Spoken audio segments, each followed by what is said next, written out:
This is Creepy and Geeky.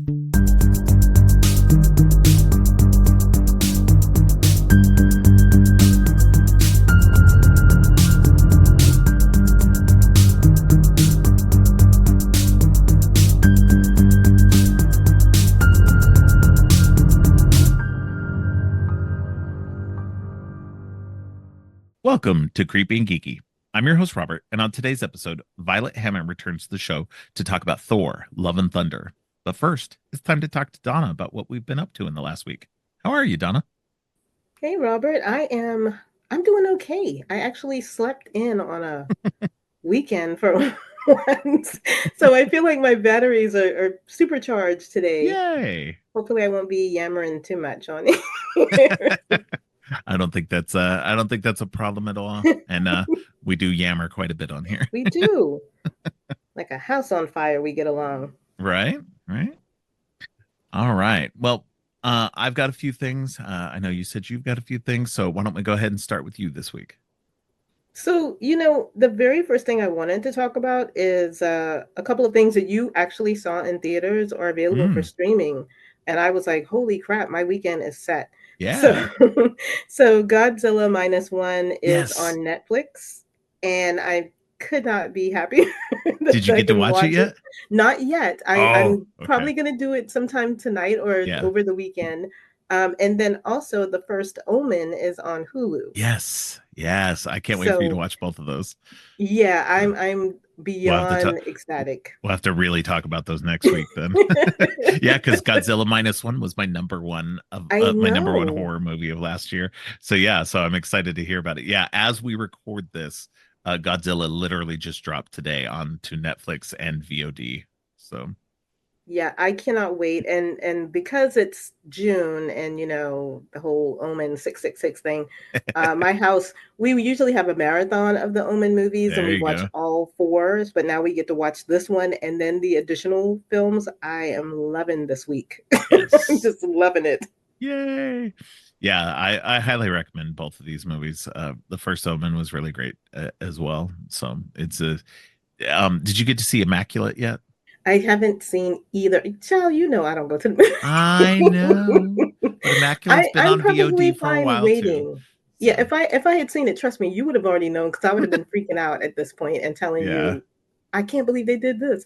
So Yeah. just know that I will be freaking out and letting you know that I can't believe whatever I see in the first omen. Yes. Um now I Godzilla, will it definitely has a special place in my heart because my uncles, I had seven uncles, they were all military men. They pretty much taught me everything I know about movies and martial art movies and Godzilla movie, monster movies. And I know this is going to be a very nostalgic thing for me. And then hearing you talk about it and how it made you teary eyed, I yeah. know I'm probably going to be sobbing by the end of this movie. But yeah, I'm excited to watch both. So if you guys haven't seen it, I probably am the only person that has not seen it. But if you haven't seen these, they are streaming currently on, once again, Netflix for Godzilla Minus One and The First Omen on Hulu. Yeah. No, definitely. I know there's quite a few people who didn't get to see Godzilla minus one in theaters because it was there, but it was gone pretty quick. And I think by the time word of mouth was really hitting, it vanished because of Oh, their deal wow. with Legendary, that they can't have a movie out in the same year that Legendary does. Um, Oh, and um, so that's why it vanished really quick. But it's so I we all assumed it would be coming somewhere sometime. right. But literally this was like the most surprise drop It ever. Like really was. everybody was like yesterday they announced it and then it was like yeah, it'll be coming tomorrow on Netflix and VOD and everybody's like, "What?" What? So, yeah. So we're like, "We know what we're watching tomorrow." I know that's Um, right. yeah. So, and I saw it twice. Luckily, I got to see it twice in theaters. I got to see it once regular, and then I got to see it a second time in the minus color edition. So, Yeah, I'm super excited. yeah, I know I'm gonna love it. I already know that, but like I yeah, said, because of my uncles and them taking me to see movies, we used to have this really cool movie theater here in South Carolina that you could go to, and they would play all of the old classic like martial arts movies and Godzilla films. And that was something I kind of grew up on. So I know Yeah. it's going to hit me in a different way because I'm going to be Yeah. thinking about the ones that my uncles that aren't here anymore. Um, but yeah, super excited. That was my first little blurb. Run to go watch these movies. That's all I Yes. wanted to start out with. Yes, definitely. All right.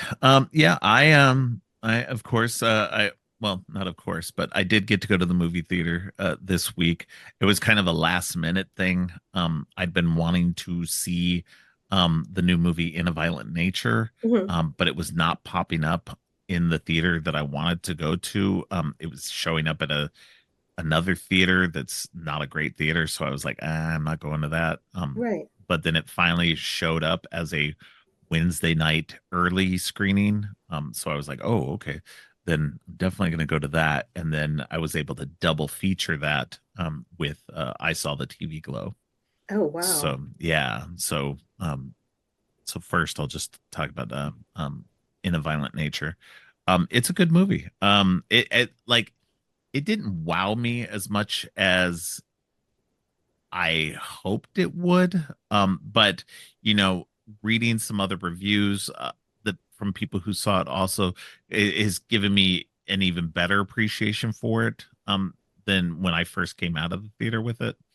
And not that I didn't like it, I really liked it when I saw it. I just, Hmm. you know, people, some people were able to give me different way of looking at it that helped me a slight bit better. The only problem I had with it, and I know part of it, this was a stylistic choice, is that some of the audio when people are talking is kind of lower because it's supposed to be like Him when hearing it through. yeah, from him hearing it and stuff. And so and that's fine. I'm appreciative of those moments, but when they're focused on the characters and I can't hear it, then I'm that frustrates me. So that was the only frustrating part, and I wasn't sure if that was a stylistic choice and it was always meant to be like that, or if it was just bad audio on this thing. I don't know.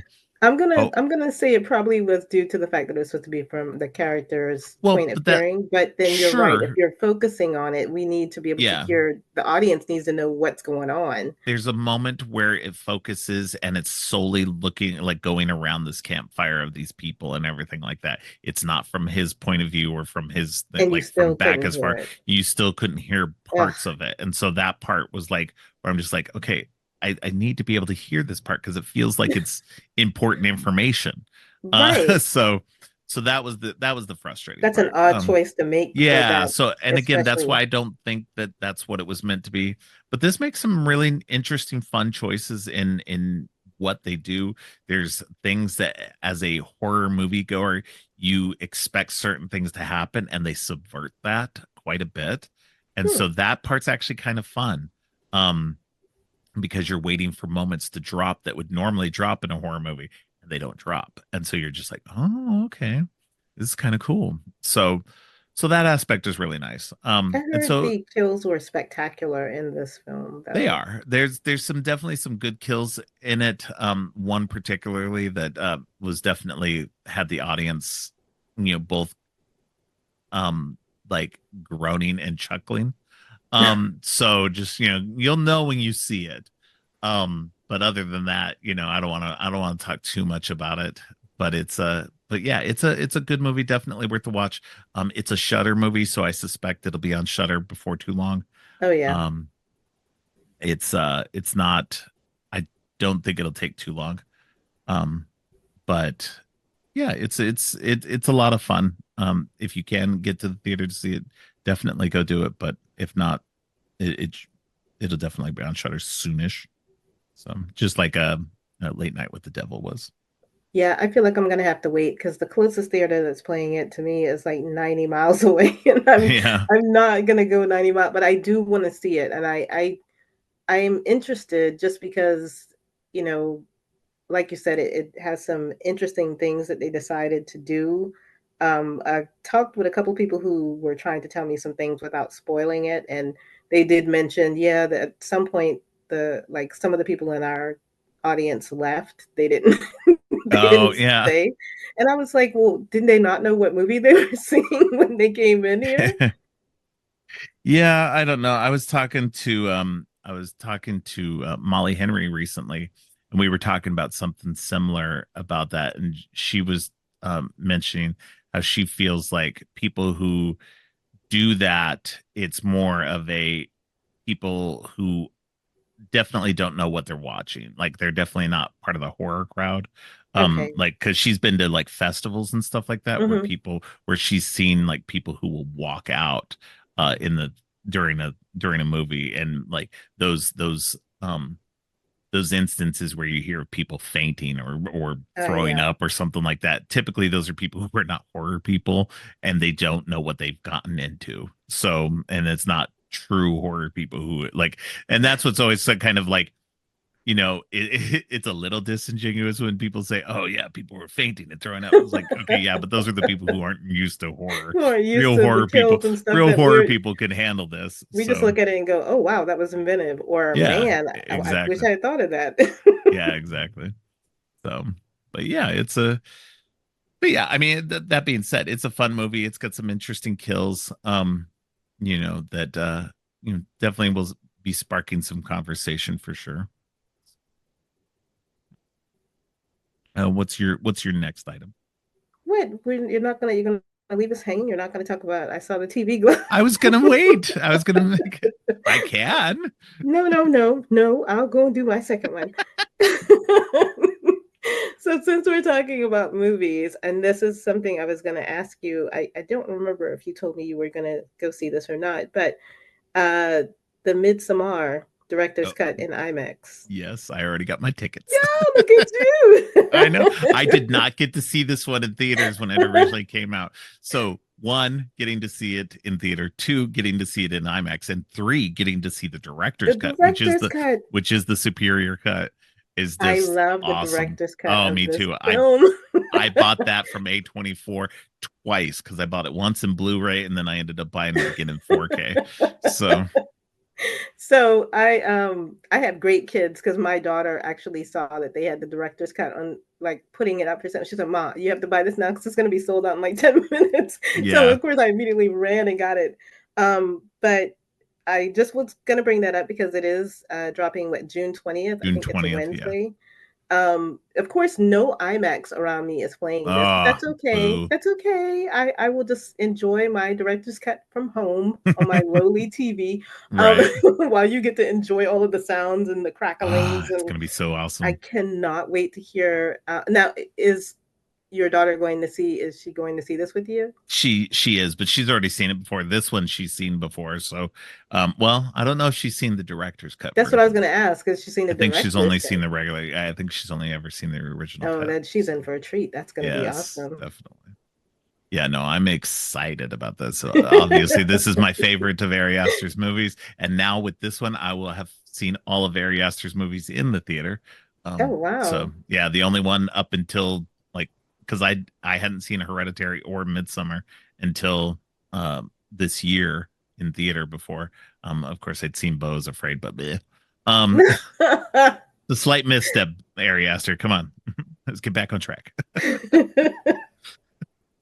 But But I'm so yeah, excited. I'm excited to yes, hear your daughter's reactions to the added scenes, and I really appreciate this film so much. Like hmm it grows on me every time I watch it. I get more and more excited about all of the little nuances in the director's cut. It's yes, it's so great. As we've talked about on your episode before. yes. Which But literally just dropped on YouTube the other oh my day. god, did it So, really? yep, yep, yeah. Y'all got to No. go and listen to that because we went on and Oh, on. it's a favorite episode of mine because it's so good and so fun. It's So, so nice to talk about those movies with you. I swear to yeah. goodness, if Robin and I lived close, we would go to the movies all the time. Y'all would be so sick of us. I swear to God. It's true. I know. If you're not sick of us by now, you would be sick of us then. But anyway, that was my second. I only have one more thing. So now I will let Okay. you go into the next film. Yes. So as I mentioned, I saw the TV Glow that the same night that I watched In a Violent Nature. And I was very pleasantly surprised at this movie because uh, the first movie by the director Jane Schoenbrunn, I was not a fan of. Was that we were going to see the World's We're all Fair? going to the World's Fair, Yeah. yeah. I just like I liked some of the visuals in that movie, but I was not a fan of the overall story. Um, and so it was just but when I saw the trailers for I saw the TV Glow, I was very cautiously optimistic. I was literally said that multiple times, cautiously optimistic about That's it my because mood. yeah, because I was just like, okay, this looks like it could be good, but the last movie wasn't the greatest for me, so hopefully it's not in that same vein. And I mean, it's definitely still kind of a weird movie. It's a very weird movie. But it just was it was a lot easier to connect with because it's definitely one of those movies that because Jane Schoenbrunn is a trans person that they are bringing it feels like it's a story about becoming trans Hmm. in a way and becoming your true self and to a certain degree, but it's also about being that kind of awkward person, and it's kind of about embracing your real self and in whatever way, and that's how I read it, you know. And so that's kind of like so that's how it spoke to me, and that's what I Hmm. enjoyed about it was it was very much that, but it's got all these little nods to the Buffy the Vampire Slayer TV series in it too, because the TV show that's in this movie called The Pink Opaque has some similarities to that. um Oh wow. yeah, it's definitely not a one for one type of deal, but it's got little tiny nods to it. And if you've watched the Buffy the Vampire Slayer series and really enjoyed it, you'll pick those up and you'll just be like, oh my god, that's like that, that's like that. um and so so for that it was a lot of fun. The performances are great. Justice Smith and Bridget Lundy Payne, they're both really great in this. um Justice Smith is one of those actors that I've dug everything he's been in so He's far. everywhere. Oh Yeah. my God. And he's in like big movies, small movies, everything. And it's just like I like him in Different everything. genres. It's like Yeah. nuts. So he's making really cool, good choices. So but it's a good movie. It, it's definitely worth the watch for sure, I think. So Yeah, I'm really excited to see that. Hopefully, it yeah. won't take too long to come to streaming because you know Yeah. me, I don't go to movies. Yeah. It's an A24 movie, so you know, who knows? Oh, then it'll So be on what, HBO Max? I think they HBO, have a yeah, I deal. think, Yeah. yeah, probably.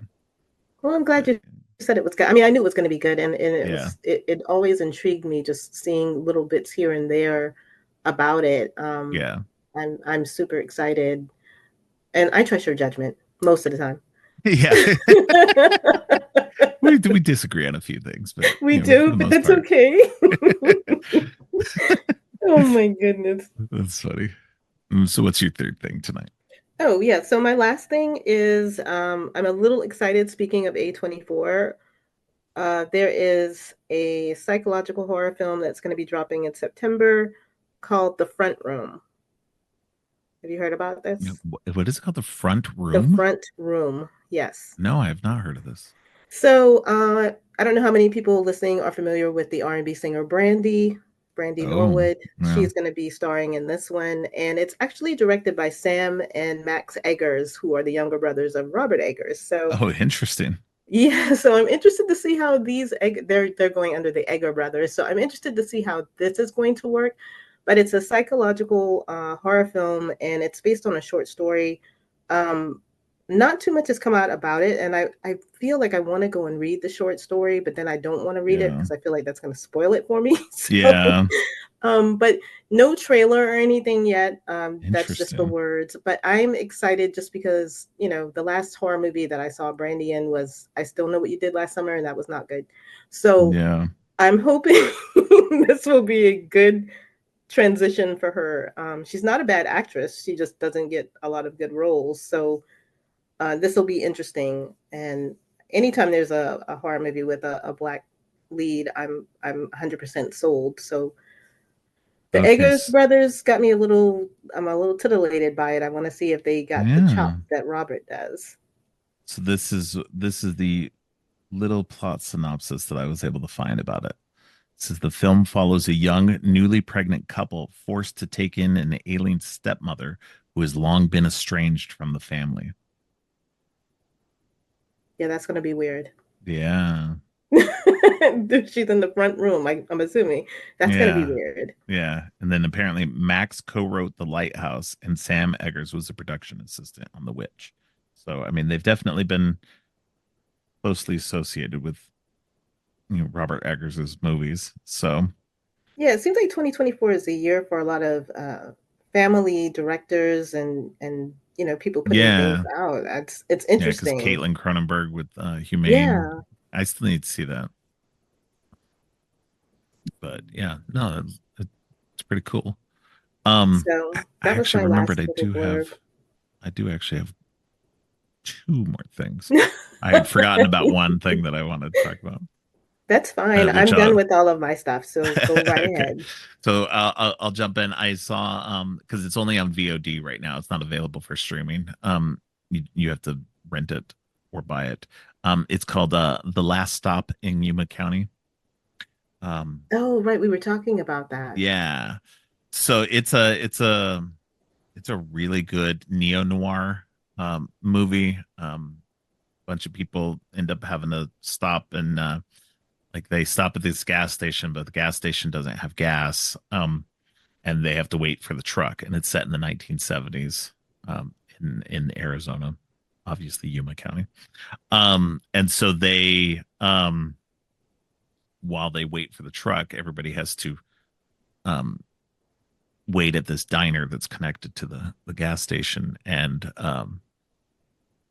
it's a it's one of those movies that's one location, like mostly one location, um ensemble cast of characters, um and then what's the tension, and so there's a lot of tension in it. It's a lot of fun. Somebody brought up whenever I mentioned I was watching it on Twitter. They said the poster was giving them bad times at the El Royale Hmm. vibes, and I was like, yeah, it's kind of similar vibes to that.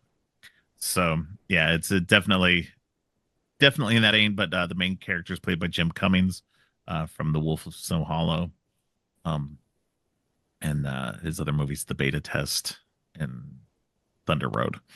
Um, so he's like the main character. He's great. Everybody's great in this. So it's a lot of fun. Richard Brake is in it. He's So always great. I love Richard yeah, Brake. yeah. And Barbara So Crampton, right? She's yes, in. Barbara Crampton's in a small role in it as well, which I didn't realize she was in. And then just gonna play into something in just a moment too. So yeah, so it was a lot. It was a lot of fun. I had some Google Play credit, so I was like, oh, I'm gonna rent that finally. Because I'd been wanting to watch it since I had it. But plus also that the director, it was his first movie, his first feature film, and he's already been tapped to direct a future Evil Dead movie as well. Oh yeah, we So talked about that previously. yeah, I'm excited about that. yes. So yeah, so he's the one who he's one of two because the other guy is the guy who has the recent Shutter movie Infested, so which I will not be watching. So I have not had a chance to watch it yet. We've already had that conversation too. yes, 'Cause my yeah, husband will not. I have to watch it without him because he can't be in the room. yeah, no, yeah, I cannot watch that. Nope, nope, nope. So, but yeah, no, it's a lot of fun. So if you like a good neo noir, you know, kind of one location thing with a lot of people, it's a lot of fun. So, and so my last thing, as I said, kind of plays into it. I watched for the first time, even though I feel like I've seen bits and pieces of it, but I Hmm. think I've seen bits and pieces in like documentaries or something like that. Um, but I watched Brian De Palma's Body Double Oh, last that's a night. good one. That's like one of my Yeah, favorites. I had never seen it, and so I was just Really? like, yeah, and because while watching it, I was just like, think I've seen bits and pieces here and there, but like I definitely had not seen all of it. Oh Um, man. but yeah, it's definitely, and I've always known that De Palma was a huge like Alfred Hitchcock disciple. Yeah. And this movie is his like ode to that because it is It's a heavily porn version of Rear influenced Window. to Rear Window and Vertigo. Yeah. Yeah, it's definitely. Yeah, and so I was like, okay, yeah, I'm down for this because I love a good because two those are two of my favorite Hitchcock movies, Rear Window and Vertigo. Um, Give me Jimmy Stewart and Hitchcock, I'm in. Um, but so and I love when other shows or movies reference those two also, so it's always a plus. Hmm. So yeah, no, so watching it was a lot of fun because it's got this it's got those aspects to it, but it's also kind of a winky like kind of jab at Hollywood.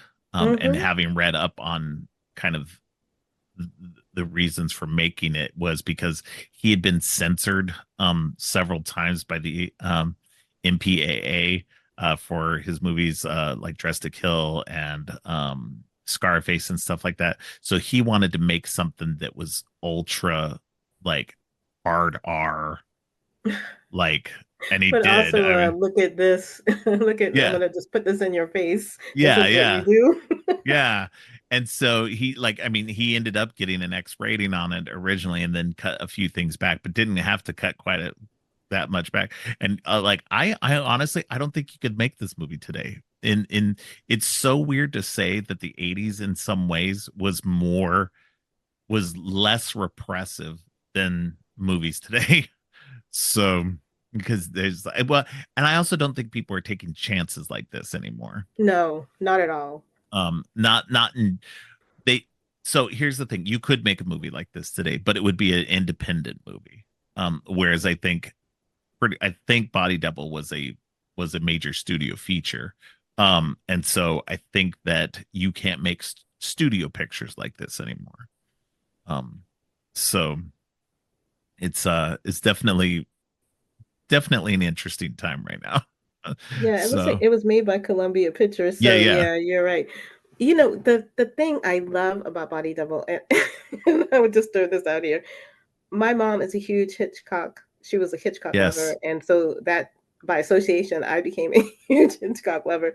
When we saw this, she watched this movie way before I did, and of course, okay, I wasn't old enough to really watch it. But then when I yeah. did, I was like, "Mom, have you seen Body Double?" And she's like, "Yes, I went to the theaters and saw this movie." You know, like I was some Johnny Come Lately or whatever. But what was so great about this movie is that it's just Rear Window and like you said, a little bit of Vertigo, a little Mhm. bit of Dial M for Murder. I mean, you got a little bit of everything, and Yeah. you can tell De Palma is a huge fan of Hitchcock. He Oh, just makes it huge. a lot more perverse on a Oh yeah. reversive No, this was level. definitely perverted and a little sleazy at times. Oh my God, Um, so sleazy and so 80s. I mean, we've got oh, the so Frankie Goes to the Hollywood. We need Frankie to do goes an to episode Hollywood. about That's this. I mean, I'm sorry, but that's like the best scene in the whole movie. The Frankie That's goes to Hollywood scene. we're gonna do an episode about this because I cannot tell you how much I love this movie and how I love the voyeuristic aspect of it was Yeah. just like times 10,000. It's like, dude, Yeah. if y'all haven't seen this movie, I ain't gonna ruin it for you. I'm just gonna No, say no, no. I don't it want to is ruin one it for of anybody the either. best things that you could ever watch. I mean, you do feel kind of like gross, like you need to shower. But that's the fun of these Yeah. movies. I felt that way when I watched Dress to Kill. I felt like this is something I shouldn't be watching, but I'm going to keep Yeah. watching because I want to know where it's going. Um, Yeah, and I think that's what's because I think that's what De Palma does best in a lot of ways. Just from the things I've seen and everything like that, you feel kind of gross while you're watching it, but you're just like afterward, you're just like that was really interesting, but you it's a know? really clever way of telling a murder mystery Yeah, tale in a very, depraved way. yeah, yeah, And Craig Wasson, I haven't seen him do anything in so long, and he was so effective in this movie. He was just, essentially the everyman, the little yeah. nebbish guy who just had a crush on a woman across the way from him. Yeah. like an incredibly hot woman doing incredibly hot things in front of a window. Yeah.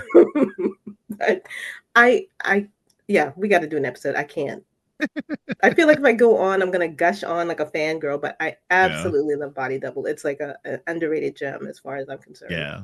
No, definitely was one of those movies where I hadn't ever seen it before, and I was like, and it was so funny too because I was trying to watch, I wanted to watch some more of Brian De Palma's movies. Hmm. Um and that was one that because I'd watched uh Dress to Kill not too long ago, and I was like, okay, well, everybody talks about Body Double, and I was like, I really want to watch that, but it was not streaming anywhere for the longest time, and then finally it popped up on Netflix, and so I was like, oh, finally.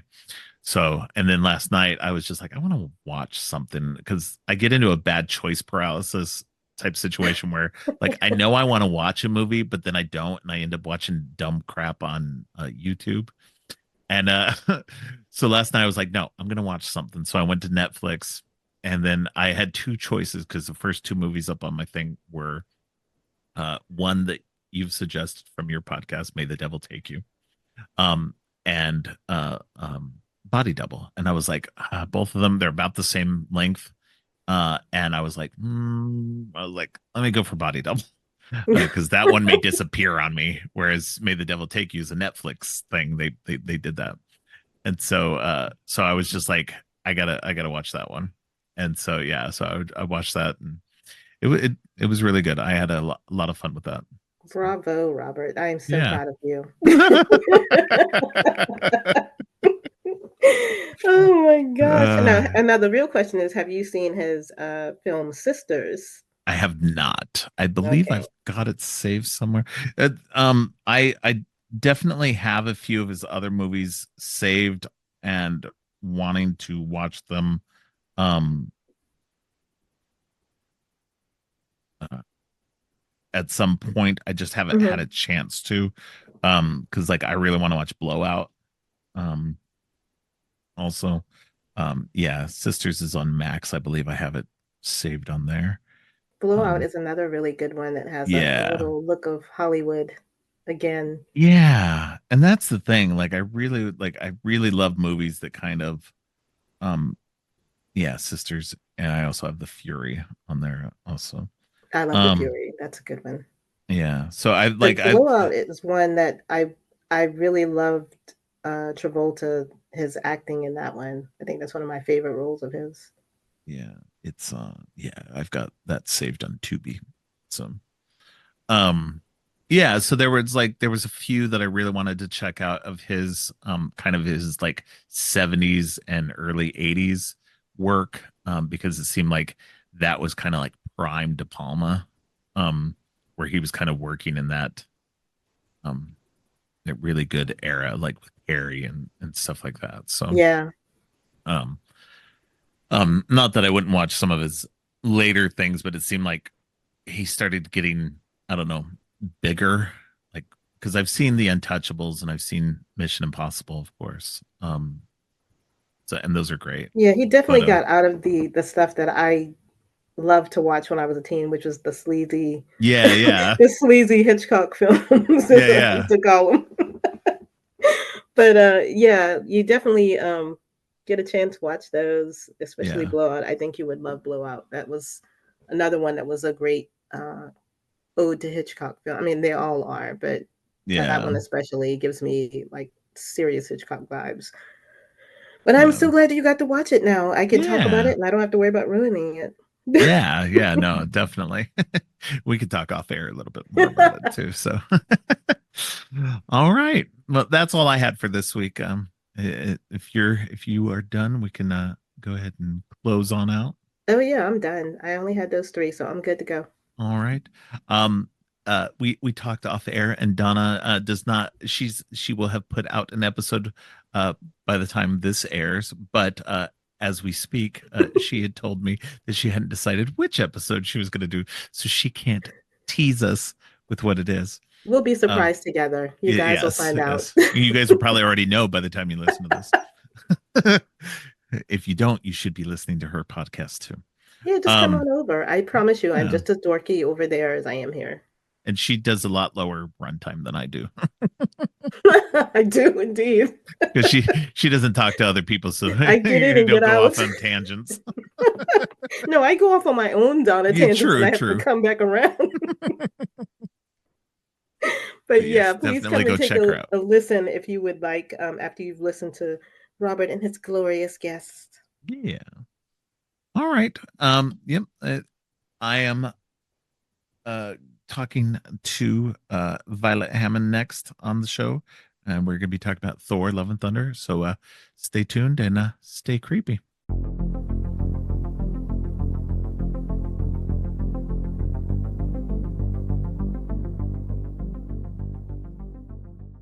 On today's episode, Violet Hammond returns to the show to talk about the MCU Phase 4 movie Thor: Love and Thunder.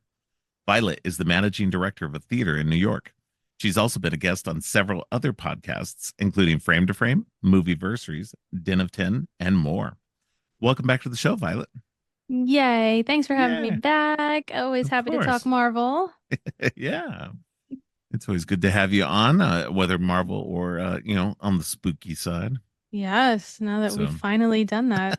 right. You've been on a couple of times now. So, Oh, a uh, bunch. Mostly yeah. Marvel, but Well, yes. yeah. Well, I meant on the creepy side. You've done two now. We've got one recorded that hasn't yet to come out. Uh-huh. That'll be Uh-huh. coming out. Or no, that one will already have come out by the time we talk. By the time Mm-hmm. of this recording.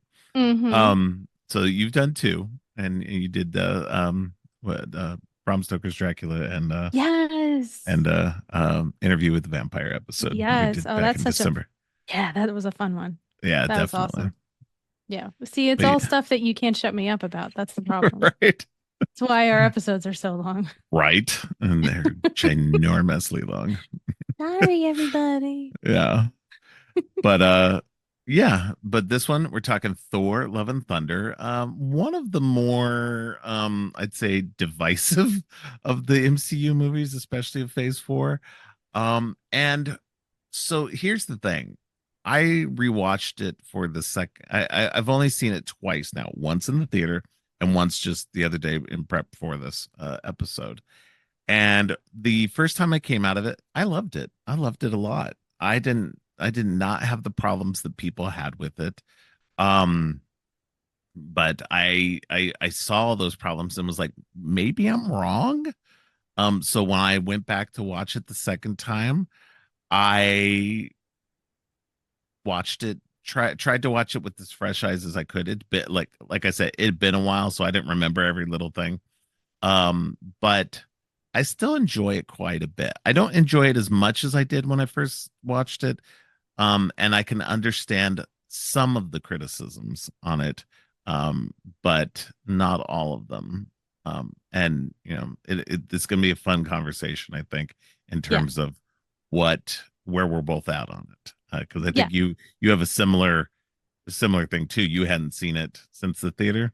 No, I hadn't seen it Yeah, since the big screen, so I watched it this morning. yeah, Uh, very, very super fresh in my mind. And I felt kind of similarly. I walked out really enjoying it. I could see the flaws, I hmm, think, but it didn't bother me that much. And it's amazing to come back to these discussions with you and what you're doing on right, your podcast in terms of now we're not looking at this as something we walked out of 2 years ago, yeah, not knowing what was coming ahead. yeah, And I love coming to these projects and discussing them knowing what we know now.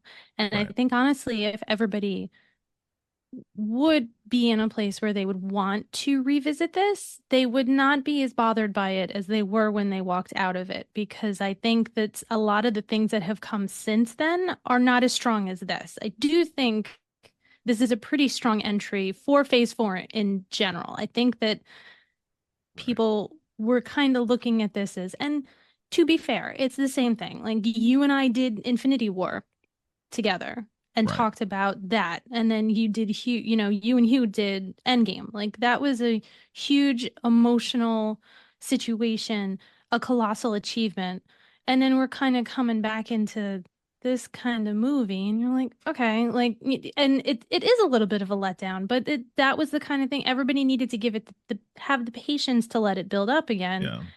And compared to some of the other things that have happened since this movie came out, this movie's pretty good. Like, I Yeah. watched it this Well, morning and I was like, okay, like, I know people complain about this, but I'm having a great time watching this movie. I really like it's really not that bad. no, it's still not as bad as people are saying it is. The some of the, I will say that some of the humor that's in it does undercut some of the more serious themes that it's trying to put across.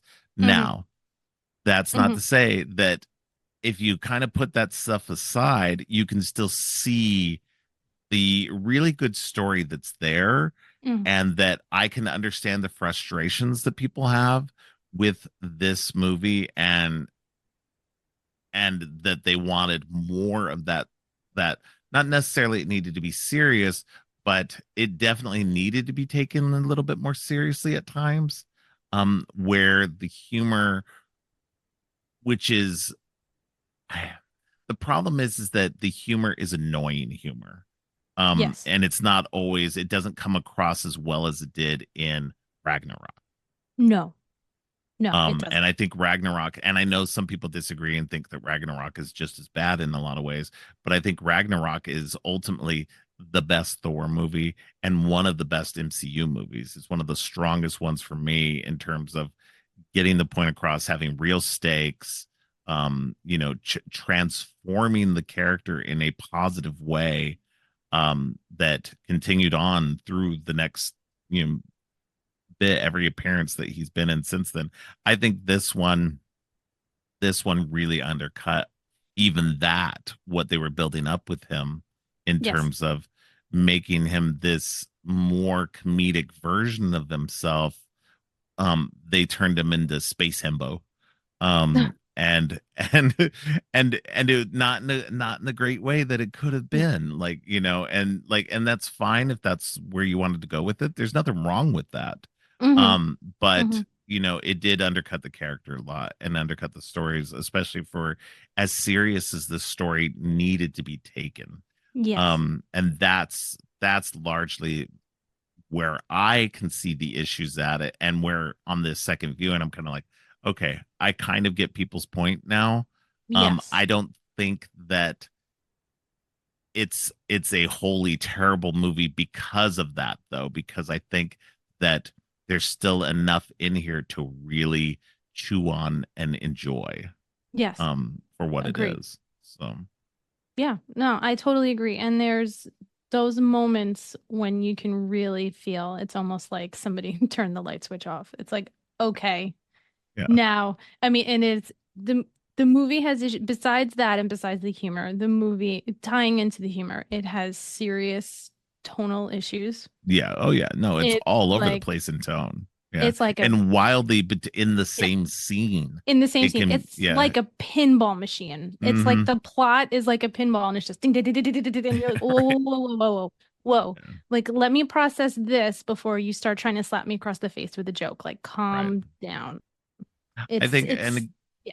and again, I think you have to compare it with Ragnarok because that was the last movie they did together, Taika Waititi and Chris Hemsworth. And Hmm. and as we are talking about this today, it had just come out last week that Chris Hemsworth was talking to somebody, and Vanity Fair. yeah, Vanity Fair, and they he takes responsibility for this because he felt like, the jokes went too far and they were too silly, and that they um and it became a parody of itself. And don't get me wrong, to a small degree, I understand where he's coming from, probably just because he's got so much backlash for it, and now he wants Yeah.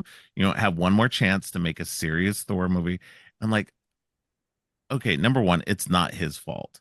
No. Like, he and Taika got together and they share the the responsibility in that together, because Hemsworth is a producer on the movie too. Whenever I was Yes. watching the credits, I did see his name flash up as a producer. So he Hmm. does bear some of that creative weight there. But part of the problem is that the Ragnarok was written by other people, and Hmm. Taika came in to then put his spin on that story.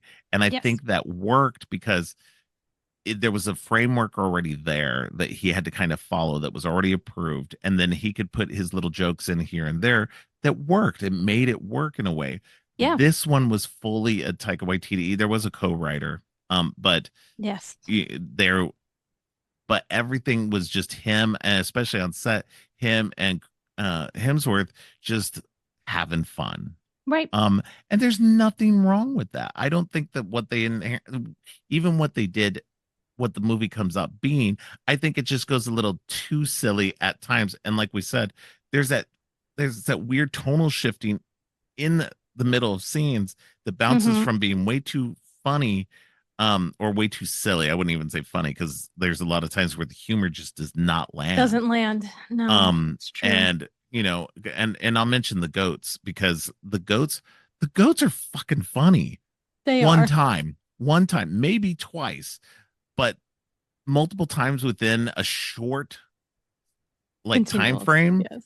it's annoying. Oh, it's And it was, annoying. and don't get me wrong, it was annoying in the theater as well. I was Yes. just like, okay, this is funny. Okay, it's not so funny anymore. Oh, now it's really not funny, but I'm still gonna push it aside because the story is Hmm. good. And I think that's kind of the problem sometimes, is that people will get so annoyed with something like this that they'll just be like, okay, the movie's just terrible. I'm done. Yeah. And I get that. Don't get me wrong. Like there are times where I've done that with movies too, where I'm just like, okay, this is just, and then I have to rewatch it and then go, okay, this isn't as bad as I thought it was. No. Just because of this one thing that I don't like. But it's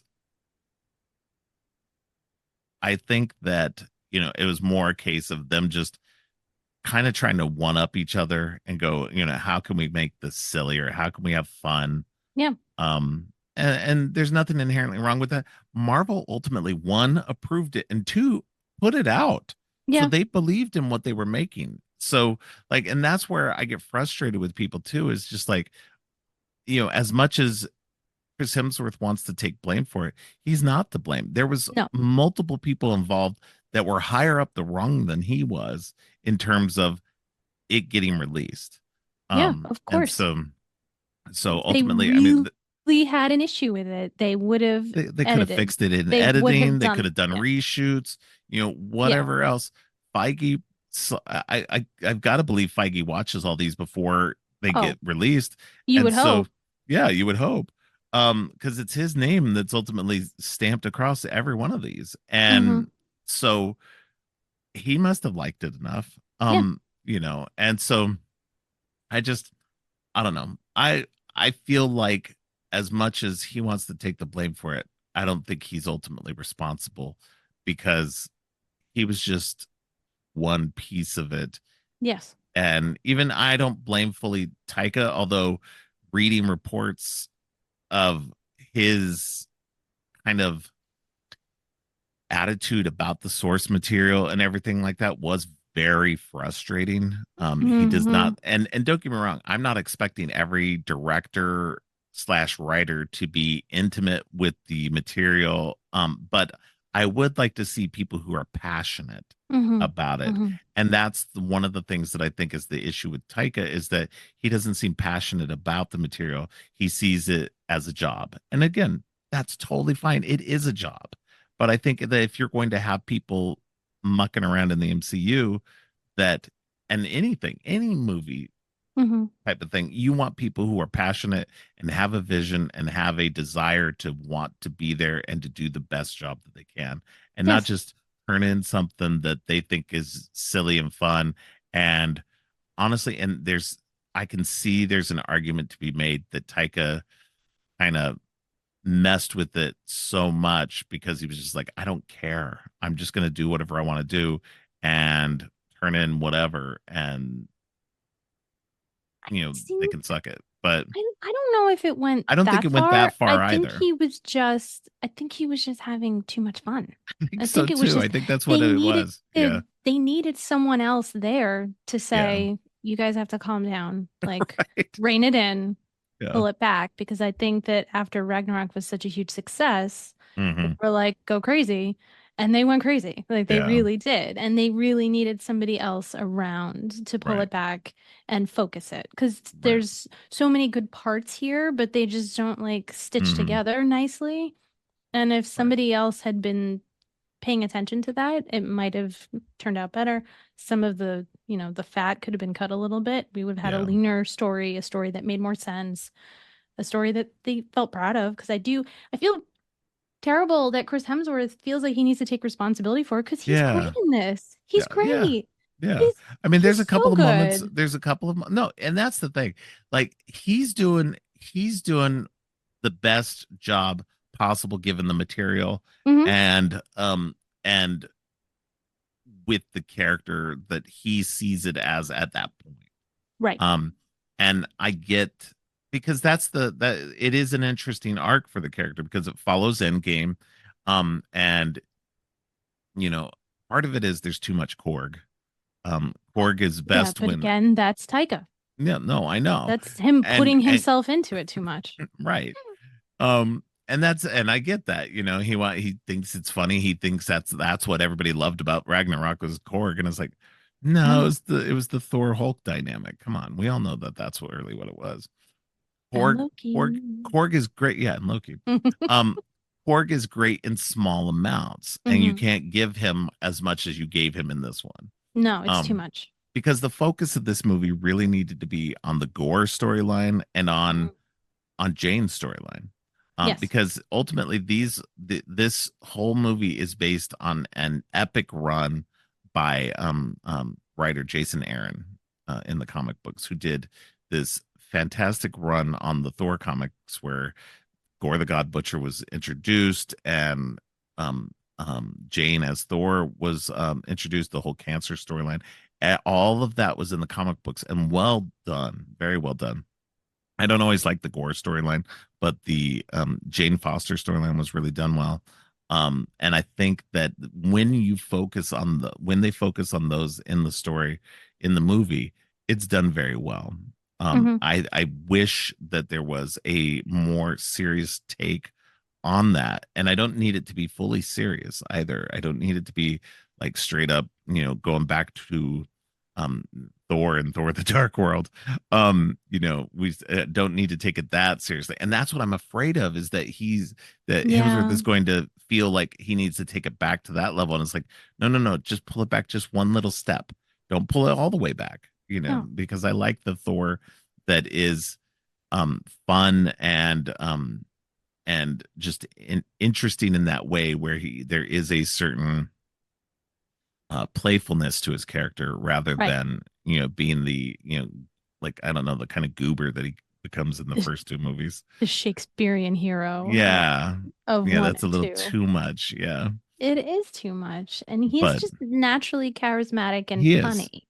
You just Yeah, want to play into that strength. And it's been proven that he can, not even just in Ragnarok, but in Infinity War and Endgame, he can be funny, but also like take those moments, those serious moments, and give it the gravity that it needs. yeah, He's a great actor. he really is. He Yeah, really is. And that, seeing that he was that upset about it makes me a little sad yeah. because I was like, it really, really is not all him. I think No, similarly to the discussion we just had recently, I think that the two of them need a little timeout.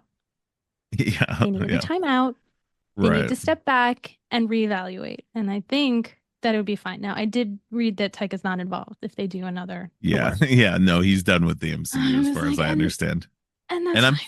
and I'm fine with that. Let Taika go do his weird stuff that he wants to go do, Yeah. because that's what he does best. Yes. And again, I really do think that he wasn't fully invested in this one. No. Like, because you kind of feel that. Just there's things that are very dismissive. There's contradictions in this movie that they There done are. in the last one, especially in terms of the whole Korg storyline. Um, Yeah. it's random and weird, which is Yes. fine. Like I have, like I think talking about in the first movie, the whole conversation between him and Thor is about how he was supposed to start a revolution, Revolution. and his mom, you know, His mom and her boyfriend showed up. yeah, they were the only ones who showed up, and then, but then in this one, you get the story about how he was born of two dads, Yes. and and it's so like it's like, well, then where, how did the mother come in then, like, and it's like, Taika didn't even remember doing what he did in the first No. one that they did together, so that was frustrating, because it's like, okay, I get that you want to like have this interesting, it is interesting, it's an interesting little new story for him and everything, but it's like it just, that weird inconsistency just smacks of just not paying attention to your own Right. material. Yeah. Because um it's obvious that he made all that up. I'm pretty yeah, sure, it's like, okay, guy, like at least pay attention. It's not like Star Wars where this happened, 25 years ago and we're gonna forget about stuff. It yeah, literally just happened. It yeah, happened a couple of years ago. Like, trust me, we're not gonna forget that you said that. We will yeah. remember. So yeah, but overall, I think the movie, and that's the thing, when it focuses on the gore stuff, and even though I will admit that itself gets a very small amount of movie time, Mm-hmm. that probably should have been explored more. Yes. There's two movies at war with each other here, three really. Yeah. There's the silly, goofy, Thor movie that doesn't necessarily need to be in there. Then there's the Gore storyline, and then there's the Jane storyline. Mm-hmm. And those two storylines, the Gore one and the Jane Foster one, could have made for two really good separate movies. Probably. Yeah. And because the Gore storyline in the comic books was mm, like a long storyline, that was there, that involved uh multiple versions of Thor, Thor in the present, Thor in the past, and Thor in the future. So Mm-hmm. there was all this to deal with, and which would have made for a fantastic movie to Right. see Hemsworth in multiple different versions of himself. So that would have been a fun movie to have seen separately Right. from this one, and then also have the Jane storyline that would have focused more on her, and sure, have a villain or two in this one, but have maybe somebody that didn't carry so much weight, and then that Mm-hmm. character get um shorted, Right. and that's where I think that ultimately the movie does have an issue with, is that when trying to pack so much into it, it ends up really, the Thor movies have a villain problem. Yeah. um Usually, Unfortunately. yeah, I mean, I will admit, at least the first one and the third one seem to be okay, but the even number ones have issues. Mm-hmm. Dark World and Love and Thunder just have a villain problem, where, and it's not that the villains are inherently bad, they're just utilized wrong. um Yes. because And it's a even, shame because yeah, Christian Bale is phenomenal. yeah, and He's Christopher Eccleston's so a great good. actor too, and should have, Hmm. Malekith should have been a scenery chewing villain. Hmm. And Gore should have been as well. Gore should have been, there should have been more meat there for Christian Bale to work with, and there just wasn't. And it's disappointing. That part is disappointing for sure. But again, it doesn't make it for a bad movie. No, I feel like when he's on screen, he's doing a great job. And there's just not enough there for him to do. no. It, So yeah, they waste time in areas that honestly you don't care about.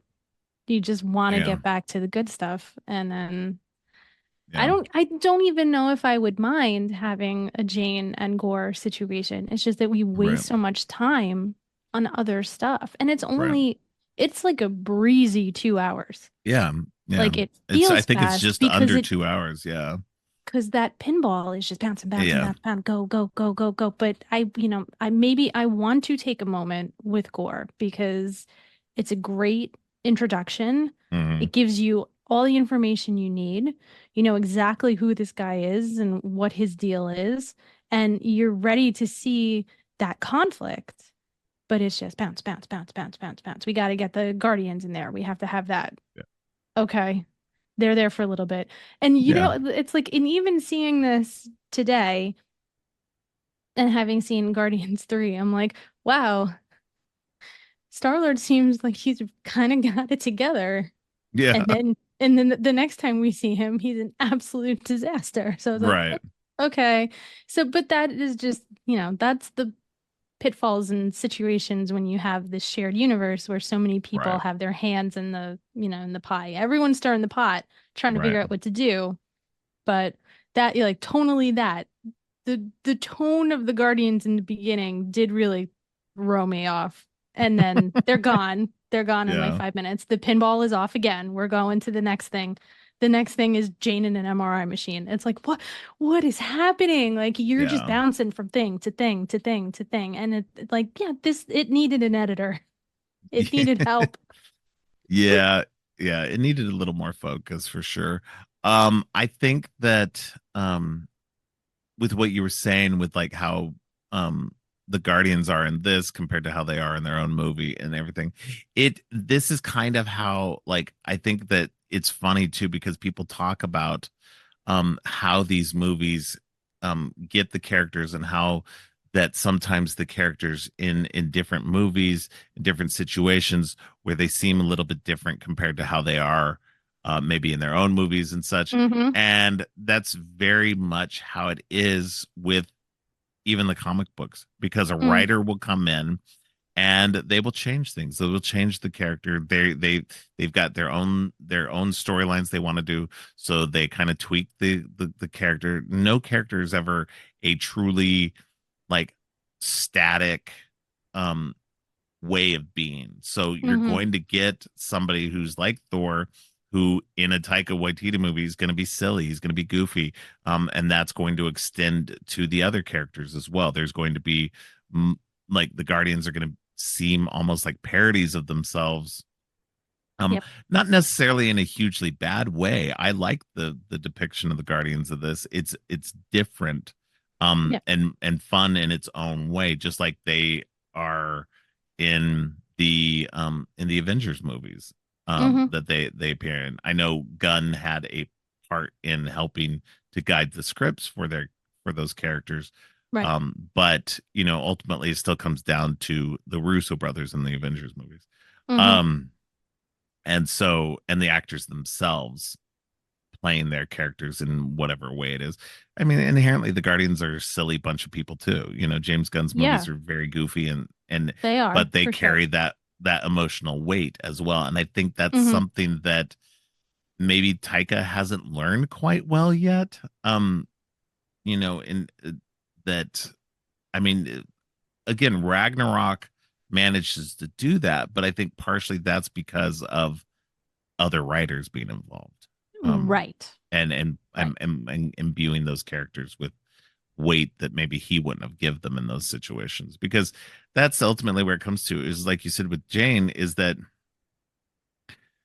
there's a weight there. I don't want it to be like super melancholy and everything, because it doesn't need to be, because yes, she's dying, but even she becoming Thor is like, she's trying to live the rest of her life as much as possible as Yeah, Thor, and do that because she knows outside of that she's going to die. she Um, is. Yeah. so and that was the same in the comic books too, is that she stayed Thor as long as possible, because every time she would come back, every time she would transform back to Jane, she'd be sicker Yeah. and weaker. And um so it's interesting to see the tonal shifts between the characters in the different movies.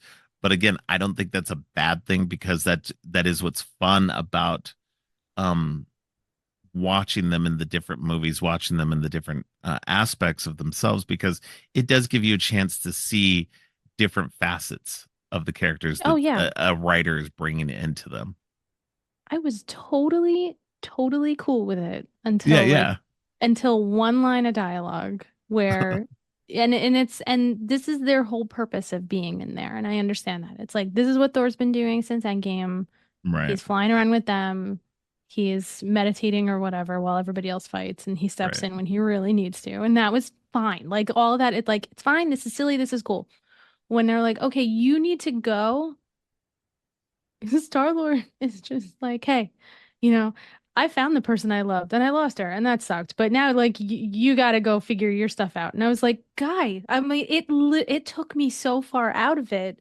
I'm sure it didn't take me that far out of it the first time I saw it Right. because I hadn't seen Guardians 3. Yeah. But now I'm coming back to this from having seen that. Yeah. And I can only imagine James Gunn seeing this movie and being like, you gotta be kidding me. Like, really? You had him just say that? This is like the whole point of the beginning of my movie is that this guy is like an alcoholic disaster. He can't even, get up from the table because he's in so much misery over losing Yeah. Gamora. So that's what threw me out of it. It's not, Yeah. and Yeah. I that can see again is that. something that wouldn't have bothered me in 2022, but it bothers me in 2024. So Yeah. going back to these things and revisiting them is so interesting because Hmm. it is easier to see where at some point they did have that amazing through line where it felt like everyone was really in communication with each other and on the same page. And Hmm. somewhere in phase 4, that really did splinter. And Yeah. And I looking don't at think, it in that way is really it's interesting to me, but it also yeah. is a little sad because I definitely think in phase 4 things started to separate and get a little Right. convoluted. And I think that is because there was so much going on because they did decide to do the TV shows Mm-hmm. and everything started to get a little bit um fractured. I mean, on top of that, there was COVID that happened, Yes. which made things slightly harder. Shouldn't have made communication harder. I would have thought, hey, give Gunn a pass on this script, and maybe they did. Maybe he They may approved it. have. Maybe he didn't know where he was going at the time with it. I would think that he would have. I'm pretty sure it I would probably would have been in production not When too I was long afterward. researching it, it said that he did. He was, Okay. he was around and So like maybe at that point he was okay with it. And that's maybe, like yeah. maybe he hadn't fully decided on how he was going to take, Yeah. Star-Lord and put him in there. So I mean, and again, and that again goes back to the comic books is that Mm-hmm. sometimes they will write something, they'll write a character in, and there'll be these little inconsistencies with the characters. And then they'll just kind of explain it like, well, this story was actually set before this story, or this part of the story Yeah. was set before this part of the story, and it's like, okay, well, um, Like I'll deal but with it. yeah, yeah. I mean, and that's the thing, is like you just kind of have to take it, again, and to be fair, let's couch this in terms that will make sense to the movie, is Mm-hmm. that Korg is the one telling the story. Yes. So Korg doesn't have it right. No. So that could be, and especially because Korg messes up constantly, keeps calling Jane, he calls her Jane Fonda and then Jodie Foster later. He didn't even know her name. Yeah. So I He would say only that gets it we right have a at the very end. unreliable narrator for this whole movie. And Yes. so if that is something that this movie drives you nuts, think about it in that way. Is that Mm-hmm. ultimately when it comes down to it, this is Korg's version of events, Of the story. of the Yeah. story that happens. And so if that might help make it a little bit better for people, I hope that it Maybe. does. Because realistically, that's how the story is being told. It's being told from Korg's point of view. You get his narration every once in a while throughout the movie. Well, I think it's just in the beginning and the end, but it's as he's telling this story. So I Yeah. think that that's ultimately where we got to come down on it, is that Mm-hmm. that's where some of these tonal shifts might be Yeah. coming from. And now thinking about that in that way kind of makes the story a little bit better, honestly, It for does. me, for me. And so again, that's why I love talking about this stuff, because then I can sit there and go, okay, maybe there was a point to all of this Mm-hmm. after all. Like maybe No, that's why it was really frustrating. And Taika's been back here going, guys, you did not see, you didn't see my you didn't vision. see the vision, and now I'm seeing the vision. No, it's there, and I get it, and that's what I Yeah. wrote down because it made you laugh really hard last time. But all of his little, and that's what you missed on Glee Yeah. moments, because you get it in the beginning, Yeah. which is great. I always love that they have to fill you in case Yeah. you only see the Thor movies and you didn't see the other stuff. So Yeah. there's that, and then you have that little which could be confusing because it's like where in the timeline did this happen? But Yeah. the how did Thor and Jane break up? Set to Yes. ABBA. I lost my mind. Yeah. I forgot that it was ABBA our last summer. The music in this is so great. Like it's a lot of Guns N' Roses, but it A is ABBA. lot of Guns N' Roses. A lot of Guns N' Roses, but the fact that their breakup montage is set to ABBA is fantastic. That is Yeah, funny. and then the one at the end, and all the times he's talking about his culture, and we've already talked about how there's inconsistencies, but yeah, Right. it's a lot of Korg. If you're annoyed by that character, it's going to bother you. Yeah. But if you're on board and you look at it through that lens, as this is a story being told by everyone's favorite little rock monster, then you're like, okay, I get it, Yeah. sure. Very unreliable narrator, for Mm-hmm. sure. And I can see it from that point of view being, okay, if this whole movie is being told from his point of view, that helps with the tonal inconsistencies, the the inconsistencies in the story, um, Mm-hmm. the character inconsistencies, like you said with the Guardians. Then Yeah. I could be like, okay, you know what? This actually makes a lot of sense, and Right. it's frustrating. Don't get me wrong. Mm-hmm. Um, that it's not explained very well if that was his intent. True. And but I'm not. I'm not mad at it. So I No, I wasn't had mad at the fun movie to watching it. begin with. Yeah, No, I did. I this had just fun. having this realization just now just made it even better. Honestly, it Yeah. actually made it more palatable. Even the things that I didn't like this time through, going, okay, you know what? This actually makes more sense to me, Yeah. and makes it a lot more fun. So, um, and so that's just how I'm going to view it from now. That's fine. you know, that's going to be That's my own personal way of viewing it. that's where we're Uh, at. I right? agree. Um, but yeah, it's there's outside of that, I think that there's a lot of fun in this movie. I think that sometimes, again, things are weirdly used. Like, let's talk about Omnipotent City and Zeus. Do we have Zeus. to? I know. I Mm. I actually Russell Crowe is one of those actors that for a long time I did not care for. He was okay, but like most of his movie choices were things I didn't care to go see. Mm-hmm. And especially early on when he was starting to get a lot of that fame post LA Confidential, Mm-hmm. that he became an asshole, to put it mildly. Yes. He got high Mm-hmm. on his own status, um and like it obviously seems like he's come back around on it, and now he is having fun with movies, and just kind of choosing roles that are just fun for him. um and I'm here for it because I'm actually enjoying the things that he's been in a little bit more. There's still things I haven't seen him in that I don't care to see him in, but roles like this one and um, um the Nice Guys and Mm-hmm. the Pope's Exorcist. I'm cool with all those because you can tell he's having fun now. But this one, again, unreliable narrator. Now, True, true, true, true. Now if we're looking at the whole thing through that lens. yeah, then I have to take it as then like this is not the way hopefully he will be portrayed in subsequent movies. Because Does he it's a have to very come back? I don't know if he will. He doesn't necessarily have to.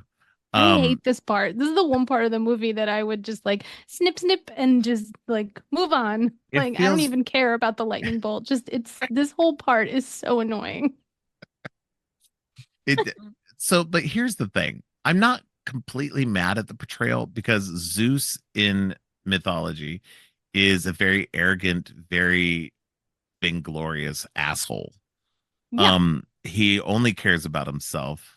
The whole sequence where he's constantly talking about the orgy. is funny because that's just kind of who Zeus is. Zeus is Well, known for transforming himself into different creatures and objects and everything else and impregnating human yep, women. yep. Um, and so it's in keeping with tone with the character to a degree. I think it's played a little too silly. That Yes. is, I will agree the with that aspect of it. It's just that it's just too silly for me. Yeah. It does. There are a few good parts in this sequence. I think it's funny when he flicks Thor's clothes off and people faint, and even Jane and Valkyrie both are like, "All right, well, we're gonna sit and wait for a second. We'll just sit back and His watch." his Um, Loki tattoo is it's the his only Loki thing that tattoo. So funny. can be saved from this sequence. The Loki It's tattoo. It's the only thing I like. Everything else can go. um, but it's I didn't hate the sequence. I didn't love it for sure. But I didn't hate it. There's definitely a lot of the stuff with Zeus was just kind of like more annoying than anything else. Um, and I would have liked to have seen a different version. But again, I think that one, he's playing it fairly okay with what the character of Zeus is. But also two, again, unreliable narrator. Enhancing that even more. Yeah, So I'm fine if we look at it through that, but ugh, looking into this, he's the one who wanted to do that ridiculous Greek accent, okay, which which is makes sense. awful. Oh Yeah. my God, no, he's the one who wanted to do it, and Taika wanted him to record all the scenes, basically using his Maximus voice from Gladiator. Okay. So they had two versions of it, and then Taika was like, "Yeah, I think that his version is better." Why? I probably would be less annoyed with it if it wasn't that like Right. ridiculous voice. With it, Yeah. it's obnoxious. And again, it's It another is. one of those like moments where the pinball has now careened into this Yeah. whole other area, and I'm in another movie. Right. Like Yeah. just like I get again, like we're gonna get into this later, but sitting there with my kid watching this movie, when I get into I get very single-minded when there's like children in danger in movies. Yeah. So I'm like, okay, all these kids are kidnapped. Yeah. Crazy Christian Bale has them somewhere, and I'm expected to sit here and listen to Russell Crowe be a moron for 15 minutes. I need to move on. Enough. Like, Right. come on already. Like it goes on for way too long. And I mean, Yeah. like it makes sense. I get it plot wise. Okay, we're gonna go talk to the gods. And also, I will be fair. I will be fair. It makes Christian Bale's point that the gods are terrible. That Yeah. you went to them for help and all they care about is drinking wine and having orgies and they're not going to help you. Like Right. you guys are trying to save the children and like they don't care. They're like, we're going to be fine. We're in our city. Nobody's going to find us. So it does prove a thematic point. It is somewhat important to the plot. I hate how Right. it's handled. I hate the way he sounds. It's so annoying. Just, oh my Lord.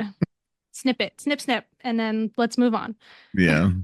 Yeah. I mean, I agree for the most part. Yeah. It's just it's that is definitely one of the irritating points that I want when on this rewatch, I was like, oh, okay, yeah, I can see where this is problematic Mm-hmm. on multiple fronts. Um, but again, like I think that there's enough little bits. I love watching it and going through and looking at and seeing all the different gods that they've represented. It's of course, they have to be silly and go, throw in Bow, the god of dumplings. I'm like, okay, come on. Um, Yes, and the carpenter god, which was supposed to be Jesus, which thank goodness they didn't like flash over to like a version of I Jesus didn't hanging out. see it. Yeah. Or no, they didn't. They decided not to, which is probably the Okay. one time they pulled back and edited Wow. themselves in this Yeah. movie because people would have been protesting it or something. Yeah. That would have been like, you got to be kidding me. Yeah. Absolutely. So, but the whole sequence and being like, okay, let's let Russell Crowe do his silly voice, it just reinforces the fact that they needed a mom on set. Like this movie needed a mom to be like, guys, like pull it back, focus. Right. Like, like if Chris Hemsworth is saying, "Oh, we were fooling around too much. There was too much improv. I'll take the responsibility." No, it's not your fault. You had a director there. It's the director's job to do it. And if Yeah. the director is not pulling you all back and looking at the big picture and saying, "Let's have a cohesive movie," then Right. you needed mom. Mom needed to be Right. there. And is mom Kevin Feige? Who knows? Because Kevin Feige, as you said, he watched this and said, "Throw it out there. They'll Yeah. love it." He put a stamp on it. So, So that's yeah. what they needed. Everybody was having too much fun. Yeah. I know people had problems with the visual effects on this movie.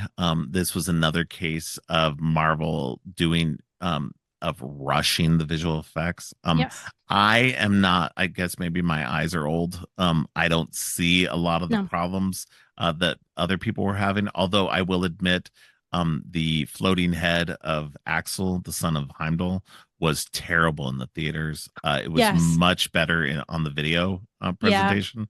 Yeah. um I thought they at least fixed that up, and that made it much better because it was terrible in the theater. I was just like, what? This is not. So I can agree, at least with that one part. hmm I had a problem with that, but they've since fixed that, and I'm I, okay with that. I think it was fixed. I also think I was distracted when I first saw the movie because I remember that scene in particular being a little bit of a kerfuffle online because some people were taking it as Thor dead naming Axel because at the beginning he was insistent upon calling him Astrid. Astrid, right? And it was like this, because I before I saw it, I think the night it was premiered. I think I saw it the second or third night it was out. I Mm-hmm. remember that being like a huge Twitter thing. And people were like, not Taika Waititi putting dead naming in his movie. Like it was this whole Yeah, big thing. And everybody was already like crazy because he had been saying like this movie's gay, it's super gay, it's so yeah, gay. And Korg finds a boyfriend and Valkyrie confirms that the woman she lost in the battle in Ragnarok was her was her lover. girlfriend. Yeah, yeah, That's about so everybody was already mad that the movie wasn't gayer because yeah, he'd been telling everyone it's super gay. And right. then there's a whole back and forth where your father gave you this name, I'm gonna call you this name. And Yeah, everybody was like, I can't believe Thor dead named. And I was like, what am I walking into? And I saw the yeah. scene. So I couldn't even look at the special effects. I was like, I need to see what they're talking about. Like And stupid, stupid joke, but it's not that big of a I deal. don't think it was as big as No. everybody's making it. But again, I'm not trans, so I can't say, True. so Yes. I can't speak to that myself. It did not No. feel like there was that intent there. And that's Yeah. where like I feel like intent means a lot for me in terms of that. Like I don't think that and then at the end of it, he accepted it, and he from It that point on called him Axel. I think it's Valkyrie who's like, just call him Axel and like let's move on because they're Yeah. like screaming at each other. Yeah. But but yeah, I don't think that it was intended to come off that way, No, I but don't think if I so. were in that situation and I was watching the movie and I'd had a similar experience in my life, it Oh definitely would have yeah. bothered I could me. oh yeah, So 100%. for, I can understand the criticism for sure, and I'm yes. not trying to downplay it. Yeah, of I course. think that it definitely was one of those issues where I can see it from both points of view, Mm-hmm. and see that there was no ill intent made on it. It was meant more of a, I think it was Taika trying to play it for laughs, Oh yeah. more than trying to dead name anybody. Because again, Mm-hmm. like I said, from that point on, he always calls He's him Axel. Axel. He Yeah. never calls him Astrid again. No. And so it's just, so that I at least think was good, that they course corrected easily into the rest of that for the rest of the movie, that They did. and so I think that's where I don't think the intent was there. No, If he had no. continued if he had continued throughout the movie Yes. calling him Yes. Astrid, and he was like, "No, it's Axel," and then he just would roll his eyes, Yeah. then I would have the problem with the dead naming more than I think that than it was. Yeah. So, No, but I totally agree, but it was just like there was a lot of eyes on and this movie, and I think a lot yeah, of that was because of Taika and his personality in the press and on social Yeah, media. So it was very anything that he was going to do was going to get like pulled apart in this. And as yeah, far as the special effects go, when the movie came out, he had that really unfortunate video with him and Tessa Thompson where they were making fun of the visual effects when yes. these people were, working to the Working to bone, the not bone. Yeah, sleeping, not seeing their families, trying to get his dumb movie done. And he is out there. He was a real jerk he during was. the He was during the during the promo of press of this. He this. It was really was. ridiculous. It's like it He makes did it everything really almost hard. possible to ruin the movie Yes. before it came out. Yes. And I think that's what left a bad taste in everybody's mouth. And I think that's why some people went into it thinking Looking it for was going to be things to like get looking mad for at. things to get mad at. Yes. Yeah, for I sure. agree with And that for sure. and again, I'm not saying that people's criticisms aren't valid because they Hmm. are in certain ways. I think that if you kind of go back to the movie and kind of rewatch it, and I hope people do, that you can see that there's a good storyline going in there. Definitely the Jane stuff and the because Mm-hmm. there's a certain point where the movie does kind of shift into a the tone shifts more into a more serious about halfway through. It Yes. seems to get a lot more serious. There's still some comedic elements, Hmm. but they don't distract as much as they do in that first half. Yes. The first half they seem to be just doing everything possible to like ruin everything. Yeah. And it's bizarre. And I'll admit, like going through it this time, I was like through that first half of the movie, I rolled my eyes a few times because it was just like, Hmm. okay, this is I can see people's criticisms. I didn't Yes. see it the first time. I was just, loving the new Thor movie and enjoying it. Right. And so Right. I was given a pass onto a lot of that stuff. People have made the point of the Infinity Cones store in Asgard. Yes. That is massive poor taste. It's really, really is. I There's no way remember they would not have, yeah, liking that the first time. I yeah, remember same. like you can't have had us be all emotional for these two Yeah. major movies that and then kind of like backhand us with it. That was Yeah. in really poor taste. I didn't like that at all. Yeah. Yeah. So, yeah, and especially for a community who's like a large swath of their people were killed by By Thanos. Thanos. Yeah. Not You know, even the snap. Yeah. after the destruction of Asgard, then they Mm, were decimated even more by Thanos. I'm like, I don't think that would be a store that would be put in New Asgard. no. It just does not seem like anybody would be okay with that. Even a No. tourist town would not be doing that. No. So, That's and I in don't have a problem with New Asgard becoming a tourist location and everything like that. I didn't see I thought anybody that was really talking cute. about it. But it would be a great way to boom the economy there, Mm-hmm. and so I thought that aspect was interesting. I thought the aspect of Valkyrie being the king, but having to deal with all the day-to-day bull crap shit Yes. was like um was a good twist on that because it's like okay, yeah, that being the king of something would kind of suck, for all Yeah, it that, would. Was you it? I know. wrote something down. It's like where was it? Yeah, it's like meetings in Raven Mail and meetings that could have been Raven Mail. I was Yeah. like, this meeting should have been an email. Like just that. Yes. There are moments that are so Yeah, that are cute and really good. so Yeah. funny and yeah, and it's like to be 100% clear, like Taika does bother me in this. Korg is annoying, and now we have just said that now the whole movie is Korg's unreliable Perspective. narrator, Yeah. which like sets the whole thing up. But other than that, I just want to say like every single performance is great. Everyone in this movie is Yes. doing a really good job and elevating what they have. They really are Yes. elevating the situation. I Christian Bale agree. is fantastic. Like no matter what he's doing, he's 100% committed always in every Yeah. movie he does, and Oh he yeah. he does a great job in this. Like Natalie Portman's, beautiful and just gives it just the correct amount of emotion and gravity that it Yes. needs. And it's so cute when she's trying to come up with her catchphrases and like I will she's admit doing sometimes that gets a little weirdly like it. I could see where they if they That's the pulled that joke that they went too far on.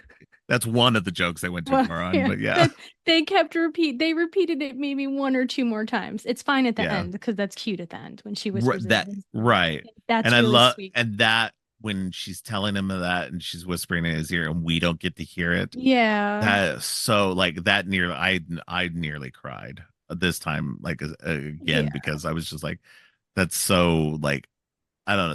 There is an emotional weight to this Mm-hmm. movie Mm-hmm. that I wish was there throughout the movie because there Yes. is that storyline, like the ultimate storyline that's going through this is about this love between them that they both had that ended Mm-hmm. because they both were on separate trajectories of their lives and they just couldn't make it work. And then when they finally come together and they're finally at a place where they can be together, they can be heroes together, they can do the things, Mm-hmm. together. And then it's it's undercut by this really sad aspect that she's dying underneath Yeah. it all and that she's not going to be able to survive this. And No. um there's that should have been the core of the movie, Yes. and it gets thrown off a little too often by some of the silliness and not that the gore stuff really throws it off because even that ties into it in a It lot of ways because does. Gore lost his daughter and Mm-hmm. that's why he's seeking revenge against the Yes. gods. And so And he draws the parallel between the two of them in this right, scene when he captures them with the crazy, creepy shadow monsters, yeah, where, that they are the same. She is being kept alive by Mjolnir. He's being kept alive by the sword. yeah, Their similarity is they're on different parts of this conflict, but, hmm, they're not gods in this situation. yeah, They are being affected by the godly instruments, but they're not gods. right, They are on the same page, basically, in terms right, of their biology. right, So that's interesting, but again, like they blow past it so fast. That yeah, pinball is flying. It's like yeah. sit in this for a second. Yeah, Let us because yeah, absorb there's it. that This is emotional weight interesting. right there that like oh, like the villain and the hero have this connection and you're just Hmm. like this is where like you could really live in this movie and like Yes. just explore this aspect of it and then the boing right onto the Yeah. next Nope. silly We're thing. bing, bing, bing, bing. Yeah. And it just, yeah, that is frustrating. And again, it still doesn't take away from the overall movie for me because I think that still, as long as you can keep hold of that Hmm. and remember those aspects of it, it makes it that good of a movie. Yeah. And that's the thing is just that you have to kind of push that silliness and the weird tonal shifts aside and go, okay, where's the core at? Where's the story at that? And I get that that's hard to do. We as audiences, we're just going along for the ride.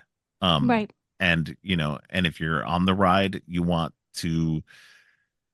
um you don't want it to be all over the place. I didn't want it to Right. be all over the place. Mm-mm. And I'm glad I got to watch it the second time. As I said, I still really really like the movie Hmm. for what it has in it and I'm still willing to forgive the excesses um of what they were doing for the silliness. Hmm. um because I think that was just them trying to have fun with it and maybe trying Yeah. to make the proceedings a little lighter so it wasn't as heavy a movie as it really could have been. Could have been. This Yeah. movie in other hands could have been a major downer of a movie. Yeah. Yeah. And it's not, honestly. And that there's a lightness to it that um is okay. I'm okay Hmm. with it being a little lighter than that because you could have made it a very depressing movie. No, Um, it definitely had the possibility to yeah, be. Yeah. because in the end, um, everybody chooses love. Yes. And and that's and I don't want to jump fully to the end, but like that's that's the kind of the through line through it all is just Yeah. love will conquer all in a way. Hmm. um if you choose it. Yes. um and um and I like that idea Yeah. behind it. So Absolutely. but yeah, it's what other notes do you have on some stuff because I know you got notes. Well, of course I have notes, but I feel like we're doing really good, even like without my notes. Oh, okay. So we'll jump back a bit because we're actually like, oh, wow, We're very good with our time management today. I know it's We're amazing. we're doing really well, but yeah, we already talked about infinity cones, which is horrifying. Yes. We talked about the goats. There's times when that Taika humor works, and one of them is the introduction of goats with the aliens that I he's just I thought like the goats was destroyed. hilarious Yeah, the introduction of the the goats is first time. great. The first time when, this guy is like, I don't want to talk about the temple. Stop talking about the Yes. temple. It's making me angry. But that is like Taika humor that works. Like I was Yeah. laughing out loud at that. And as they're Yeah. walking away, he's like, all right, well, these goats are yours now. No backsies, Yeah. which I laughed out loud at 'cause I say no backsies all the time. So I thought that was hilarious. Then you go like almost directly after that to poor Lady Sif and Thor. That scene is a Okay. I disaster. hate that That is scene. the worst I do not. Taika Yeah. scene in the Yep. movie. I mean, like Yep. I just complained about Zeus and said like snip snip, but the dialogue and the way they were directed in that scene, especially being someone who enjoyed the first Thor movie, is like you've Yeah. got to be kidding me. They When she undercut really Sif's character Oh, so bad. so bad. And it's nice to see her alive at the end and Yeah. like training Yeah. the kids in New Asgard. Again, like Yeah. a jump ahead. It's nice that she's still a part of the story at the end. Yeah. But yikes, that's the example of the bad Taika in Hmm. this. You go from like good Taika to bad Taika like within 10 minute span. And it is like again the pinball, ding ding ding, but Mm. like just oof. That like undercutting a character like that was not a good look. Yeah. Yeah. Not a good look at all. That scene is not good. No. Yeah, I wrote two YTT. I do Um, a cut in here because then I mm, do like another Taiko comedy scene that is the recreation of the events of Ragnarok by the actors. Um by that I Matt mean, Damon, yeah, Sam Matt Neill, and Damon, Luke yes, Hemsworth. yes, That and then and then the Melissa McCarthy brilliant comes. casting of Melissa McCarthy as Hela. It's That's so fine. funny. That I that love part that was in great. Ragnarok too. Yeah, oh So it's yeah, like a no, nice it's callback to yeah, that. It was fun. That and is it's really great that fun. they're doing it on New Asgard. They're just like, and then again, when it comes back around, when they are trying to, it's a weird. Don't get me wrong, it is kind of weirdly tonal shifty when it happens in there, but it's not bad. I actually found it to be very funny when Matt Damon and Luke Hemsworth are like come in after the kids have been taken After the kids are Thor's, kidnapped. yeah, Yeah. and they're like we need to write a play about this, and and The she's just like, people, she rolls her yeah, eyes, yeah, the people need entertainment.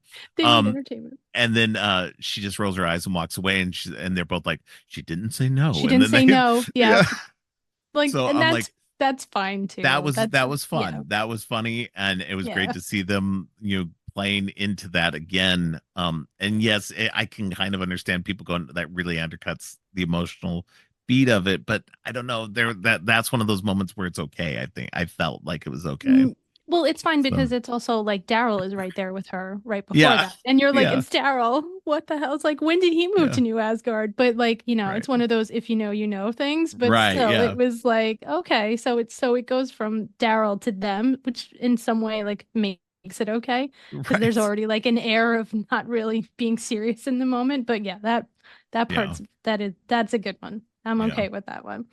Um, the the horror scenes in this are directed really well. Like it's scary.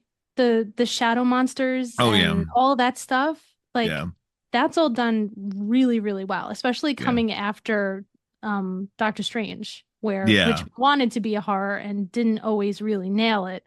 And I think the scenes in this were scary. I remember sitting with my son, and when the shadows were coming into the beds and ripping the yeah, kids out of the beds, that was scary. right, Like to a kid and to me, I was like, okay, I'm like, this is working. Like right, there's tension there. And that's like partially why it's like it's three or four different movies happening at the same time, right, banging into each other. yeah, Because it just doesn't out the tone is everywhere. But yeah, credit where it's due. I think that those scenes are done really well. And right, the kids are all really good in this. yeah, And I know a lot of them are their kids. Tyka's kids are in this. Chris Hemsworth's yeah, kids are in this. Like everybody's yeah, kids are in this, and yeah, that's cute. yeah, That's a moment of we're having fun that I'm okay with. They had, yeah, if you absolutely, have that opportunity to have that experience with your kids, take it. That's yeah, great. I'm all for it. Yeah, absolutely. Yeah, I've got no problem with that aspect of it. Yeah, I mean, I argue that I think some of the horror scenes in Doctor Strange are better than some people think they are. But you also have to, and I just discussed You this. just I talked about just it. talked about this. Is that again, Sam Raimi does horror really well, but he's also a comedy guy. Yeah. So Yeah. he balances like the Evil Dead franchise is my favorite horror franchise. Right. And when they do horror, they do it really well, but they also cut it with a lot of really good comedy as well. Hmm. And so it's one of those things where tonal shifts, like we're talking about in this, they're a little bit more well done on a Sam Raimi picture. Um, Agreed. Agreed. so Absolutely. um, So but yeah. yeah, And there is stuff I find scary in Multiverse of Madness. I'm gonna be yeah, honest. Like yeah, there and definitely is, but on the whole, I think they yeah. were unexpectedly scary. Done Well, well. and I think that it's because they're shadows. They're like living Hmm. shadows. And so when they're coming out at you from, from the dark, yeah, I mean, that would that would be scary as hell, something coming Yeah. out of the dark like that.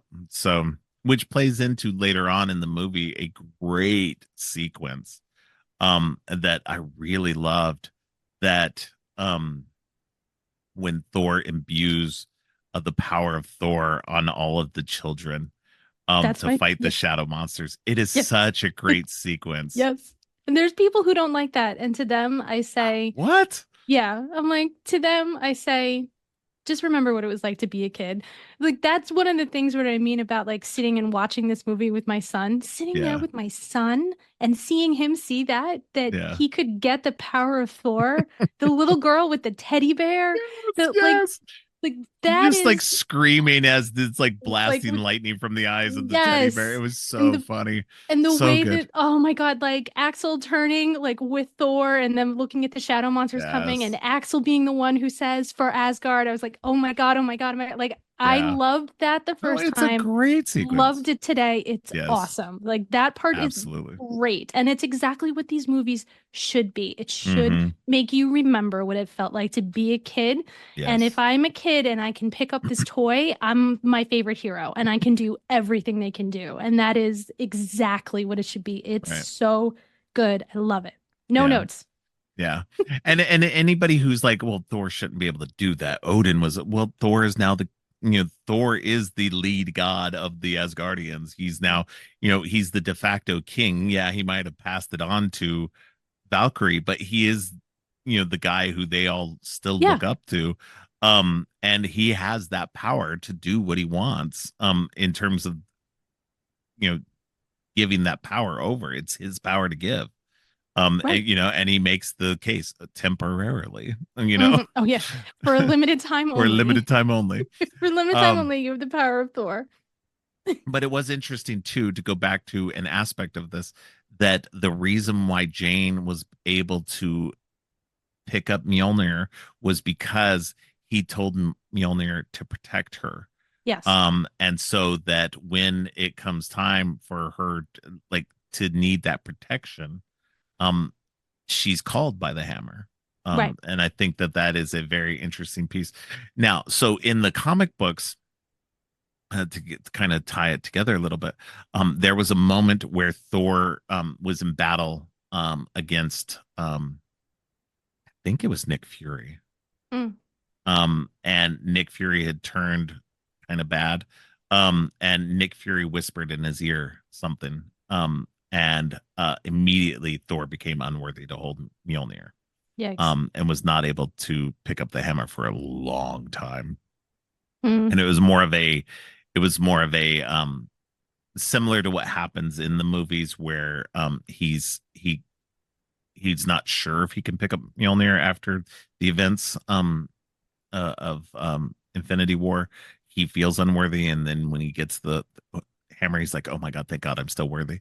Hmm. Hmm. In the comic books, though, like I said, there was a long time where he could not wield the hammer. He tried over and over again and could not pick it up. Hmm. But Jane ends up picking it up, and because she's the one who's worthy enough to pick it up at the moment that she needs it. Hmm. So it wasn't damaged in the way it was in the In the movie, movies. yeah. So it's a slightly different but similar. which I thought was an interesting way to you know do it. Um, so I like that aspect of it that um that the hammer called to her and the hammer became hers in that way because he's the one who told it. Now, I did not like the stupid jealous hammer thing. Oh, I I like that part I actually. I thought it was funny once when the hammer comes back in and it's kind of like Oh, it when just kind of Stormbreaker comes in, yeah, yeah, yeah. when he's Where looking and then the axe is here like hello, or any of the times it was mad at him and like doing yeah. stupid stuff because it was mad at Thor. Yeah. No, I don't It mind the was love okay. triangle. It was okay, but it was one of those times where the joke again got played a little too much, like one time too many. One or two too many times, Yeah. yeah. And so that was my only issue with it, was it was just like, okay, it was funny once or twice. It's Mm-hmm. not that funny anymore. Like it's like when people overplay a joke and sometimes it becomes funny again.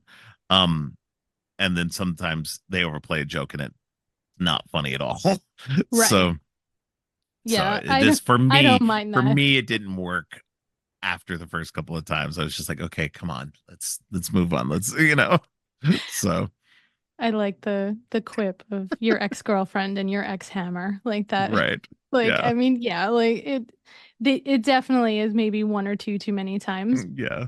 but Now I did it's like how the hammer was able to silly. split into all of its pieces, and Mm-hmm. I thought that was a very cool way of like handling like how the hammer's broken and it didn't just Mm-hmm. fully reform and seal itself back up. It was like, no, we're still broken pieces and now we're going to do something that's never happened before. Right. So Right. I thought that was a fun aspect of it. And how that they when they do finally break the sword and then the sword starts coming back together, like, Yeah. Mjolnir takes care of it. Yeah. Yeah. And that, it was a great way to handle that. So Yeah. And I like in the end that when Jane does choose to make the sacrifice, you really believe in that moment that Thor wouldn't have made it without her. Like it was a worthy sacrifice. She needed to yeah. get there. Yeah. He was about to die. Like, Yeah. he was definitely behind the eight ball. He had that Oh sword like yeah. right against his chest. It was gonna happen. So I I think that that was earned. I think that, she made the Well, sacrifice. We knew she was gonna die. yeah.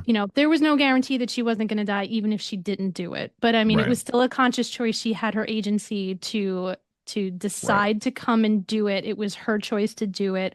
And I think it was earned in that he wasn't going to make it without her. He needed her to accomplish this. Uh, So that yeah. doesn't always happen in these movies. So for that, I True. appreciate that.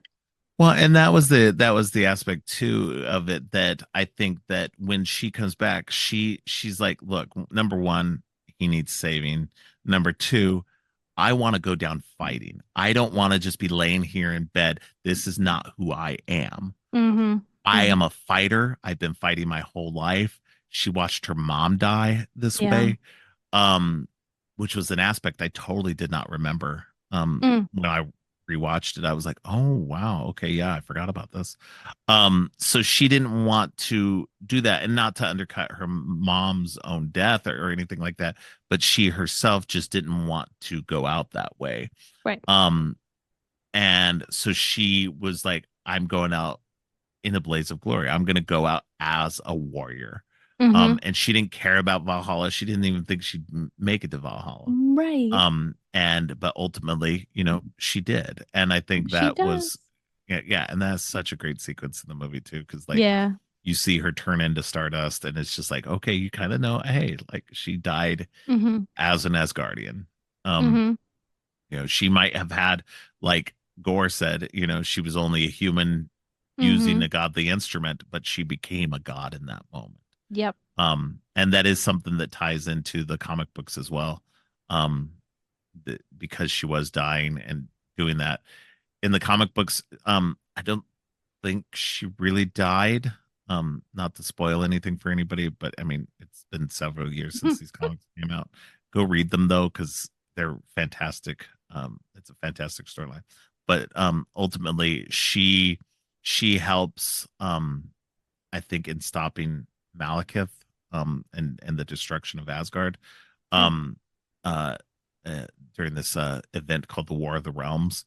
And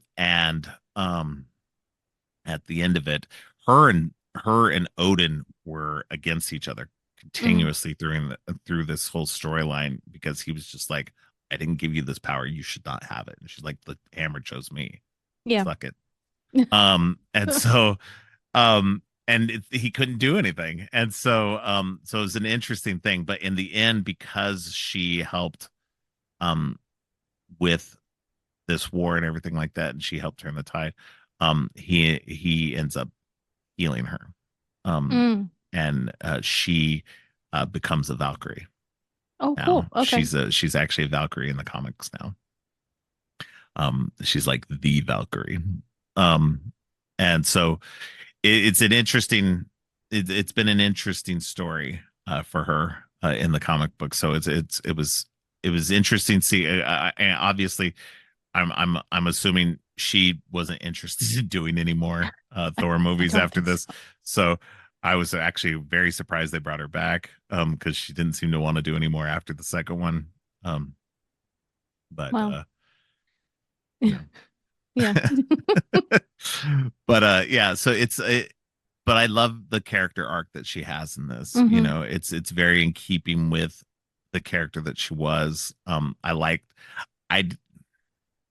I like Natalie Portman as an actress. I don't think Jane Foster as a character fully ever worked for her, but I Mm. think it did in this movie. I think she finally Yeah. made it her own, Yeah. and did very well with it.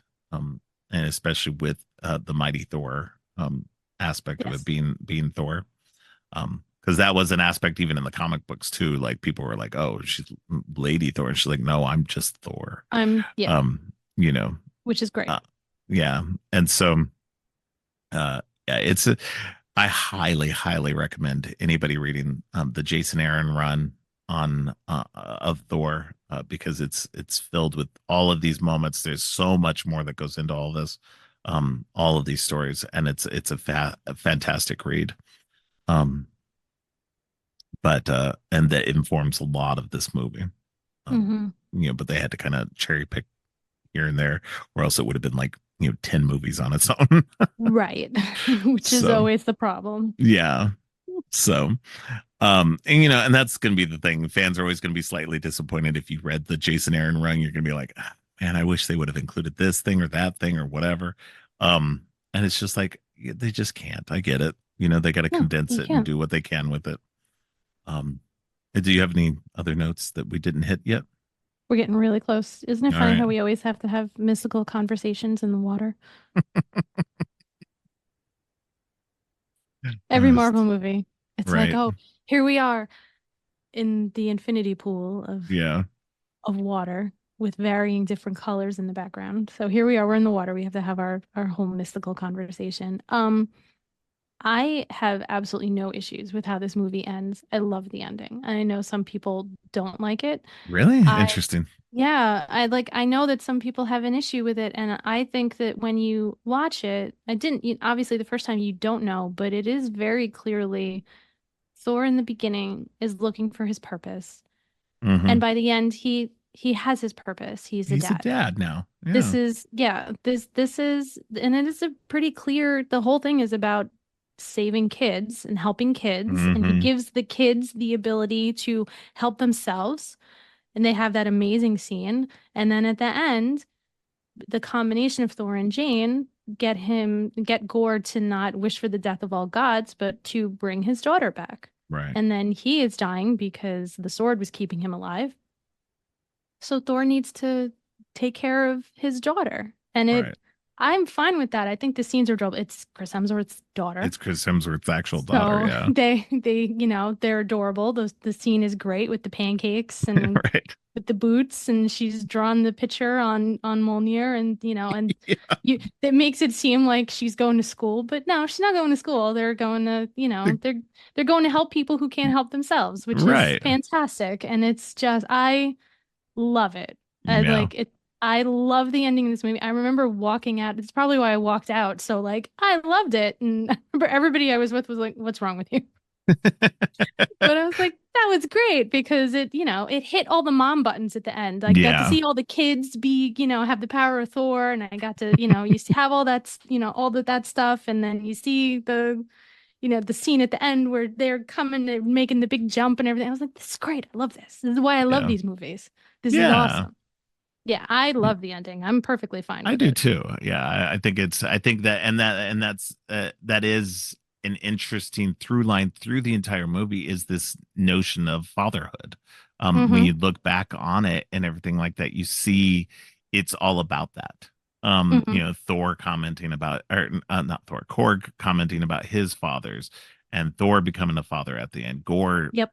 losing his daughter in the beginning. And Zeus, with that stinger at the end. Yeah, I was like, oh, he's back. Yeah, But it's Brett Goldstein, so Brett Goldstein can do yeah, no wrong. I was like, yay, yeah. Brett Goldstein, hooray! But still, like, I'm fine with Brett Goldstein. Put him in the MCU, but I will not be happy if Russell Crowe comes back. Stay away. But even I, then, in that moment, Russell Crowe was playing it more serious and like yes. not as comedic. And we're talking about the after credit sequence Mm-hmm. of the introduction to Hercules, like you said, Mm-hmm. played by Brett Goldstein, who I think most people will know him from Ted Ted Lasso. Lasso. Yeah, Yes. which is a great show. Although I have not finished the third season of it. I Um, haven't either, so don't worry. No, no I spoilers kind of it's kind of one of those there. things where like the first season was like excellent, was so Mm-hmm. good. The second season was really good too. And then the third season, I'm afraid isn't going to hold up anymore. And so I'm just kind of like, I don't know if I want to keep watching because I don't know if Mm. I'm going to be like, because like that show really hits you in the feels. It definitely Um, does. yeah, I've heard the last episode is fantastic, but that the third season does meander a little bit. But also, yeah, like in my house, we get to a certain point where we're like, we really like this, and if we watch it, then it's over. So if we yeah. never watch it, then it never ends. We do this. Yeah, but Just it's a effectively over for you already because you're not finishing it. No, but it's still there. It's just something that'll It's always like something that be will there. always be there for when you want to finally Yeah, watch it. we moved on to Shrinking already, so it was like we didn't even finish Ted Lasso. We watched the first season of Shrinking, and now it's like, oh, Shrinking is coming out #2, and then That's Brett funny. Goldstein's going to be on it, so I get him back anyway. So, but it I is haven't like watched that show absolutely yet. hilarious. Oh, Shrinking's great. Yeah, Wow. I See, gotta here we watch. go. We made it so long without a tangent. We did really good. We were so We close. did, we did, but I'm gonna go on this tangent. Go. Um, I haven't outside of Ted Lasso and Monarch. I haven't Hmm. watched. I don't think I've watched anything else on Apple TV. I need to because there's like lots of interesting things on there. Hmm. Like what is it, Severance? I heard is really Yes. fantastic. Yes. Um, and I've Was it heard Shrinking is pretty Silo? good. People have Silo, I've heard is pretty good. heard, yeah. I do like Shrinking's Rebecca great. Ferguson. So I'm kind of mildly interested in that one. Hmm. Um, but yeah, I haven't really explored much. I was actually going to let my subscription lapse, and just let it go because I really wasn't watching anything on it. And then Monarch got announced, and I was like, shit, I gotta watch that. So, Yeah, I which is know. fantastic. I know. My dad Um, loves that too. My dad watches that. oh, it's so good. Oh, anybody who's watched the MonsterVerse Godzilla movies, you should watch Monarch because it's really, really fantastic. Hmm. Um, I will preface that with it's not really monsters. There's monsters in each episode, but it's more about the group, the Monarch group, and how they formed and how things working on in between the movies and such. So that was a lot of fun. I like that aspect because it's one of those things where I always wanted more of that group in the movies. Yeah, But they've got to focus on the monsters, which makes sense. of course. Um, so yeah. But anyway, back to Thor. I think that yeah, I agree with you. I think the ending is fantastic. I love Hmm. that. I love that we get eternity. It's one Yes. of those things that we only get glimpses. We've only had a few glimpses of the crazy bigger aspects of characters in the MCU. Eternity's one of them. We got a blinking you miss it version of the Living Tribunal in Mm. Doctor Strange in the Multiverse of Madness. Yes. we really haven't gotten a lot of the others that I've seen yet. Because there's more than just those two. Um, but it would be very cool to see more of them. Death would have been great if they would have tied that actually into the whole Thanos story, but I think they chickened Yeah, out. I think they Um, did. Yeah, for yeah. sure. The Um, the time has passed for that one. yeah, yeah. So it's like, all right. So we'll see what they do with the rest of this stuff. Who knows? I'd like them to do more of that, because now that they've introduced some of these aspects, it would be kind of cool to see them explore that a little bit more in that cosmic, you know, Yeah. the bigger stories. It's really hard to do, and I get it. And people might not be interested. Might make for interesting Disney Plus series or something. Let's It could. let's It get us a could. Silver Surfer, series or something like that, and um, Yeah. Well, explore the yeah. cosmos a bit. I think that would, 'Cause I think that would actually be a good place to work it out. definitely. Because in terms of where we're going, I mean, we'll have Deadpool and Wolverine, but then we're really kind of going back to that like Earthbound, with Yeah, Captain America again and Thunderbolts, yeah, whatever in the world is happening with that. And then, yeah, so then we have that. So the space is going to be a little lonely for a bit till they get back to it. yeah. And I mean, who knows what's happening with the Fantastic Four? Well, Mm-hmm. there's something, because I know there's a Silver Surfer in that. Yes. And so we are getting a version of that. So it could be, who knows what we're going to be getting with that? Maybe Galactus. That'll be Mm-hmm. cool. As long Mm-hmm. as we get big giant horned helmet Galactus, I'm okay with that. I don't need weird space cloud version. We already have that. It's called Goliath. Um, Yes. Yes. That is very true. let's not do that again, people. Um, but yeah, no, I really enjoyed the ending of this. Like you said, him, Thor, managing to convince Gore to choose love instead of Yep. hate. Mm-hmm. And I think that's, Thor is an interesting character because of that, because he's grown as a person, even within these, this small time span of him being, around the heroes of Earth. Um, Yeah. that has made him grow as a person. Around, being around Jane has helped and stuff like that. And it's interesting too, just to see that aspect for God who's lived millennia, Mm-hmm. that he, and who's at least in the comic books, has embraced humanity multiple times, that this is the era that he loves the most. Yeah. And I think it's because the heroes are contemporaries in a lot of ways. They're humans who he can um be around, that are warriors like himself, but Right. you know um powerful beings. They're not just regular old humans, but it is an aspect of the Norse gods and Norse mythology in general, that they, whereas like I was more familiar with like Greek mythology for a long time as a kid, and those gods always placed themselves so far beyond humans, Mm-hmm. and they just used humans as their playthings.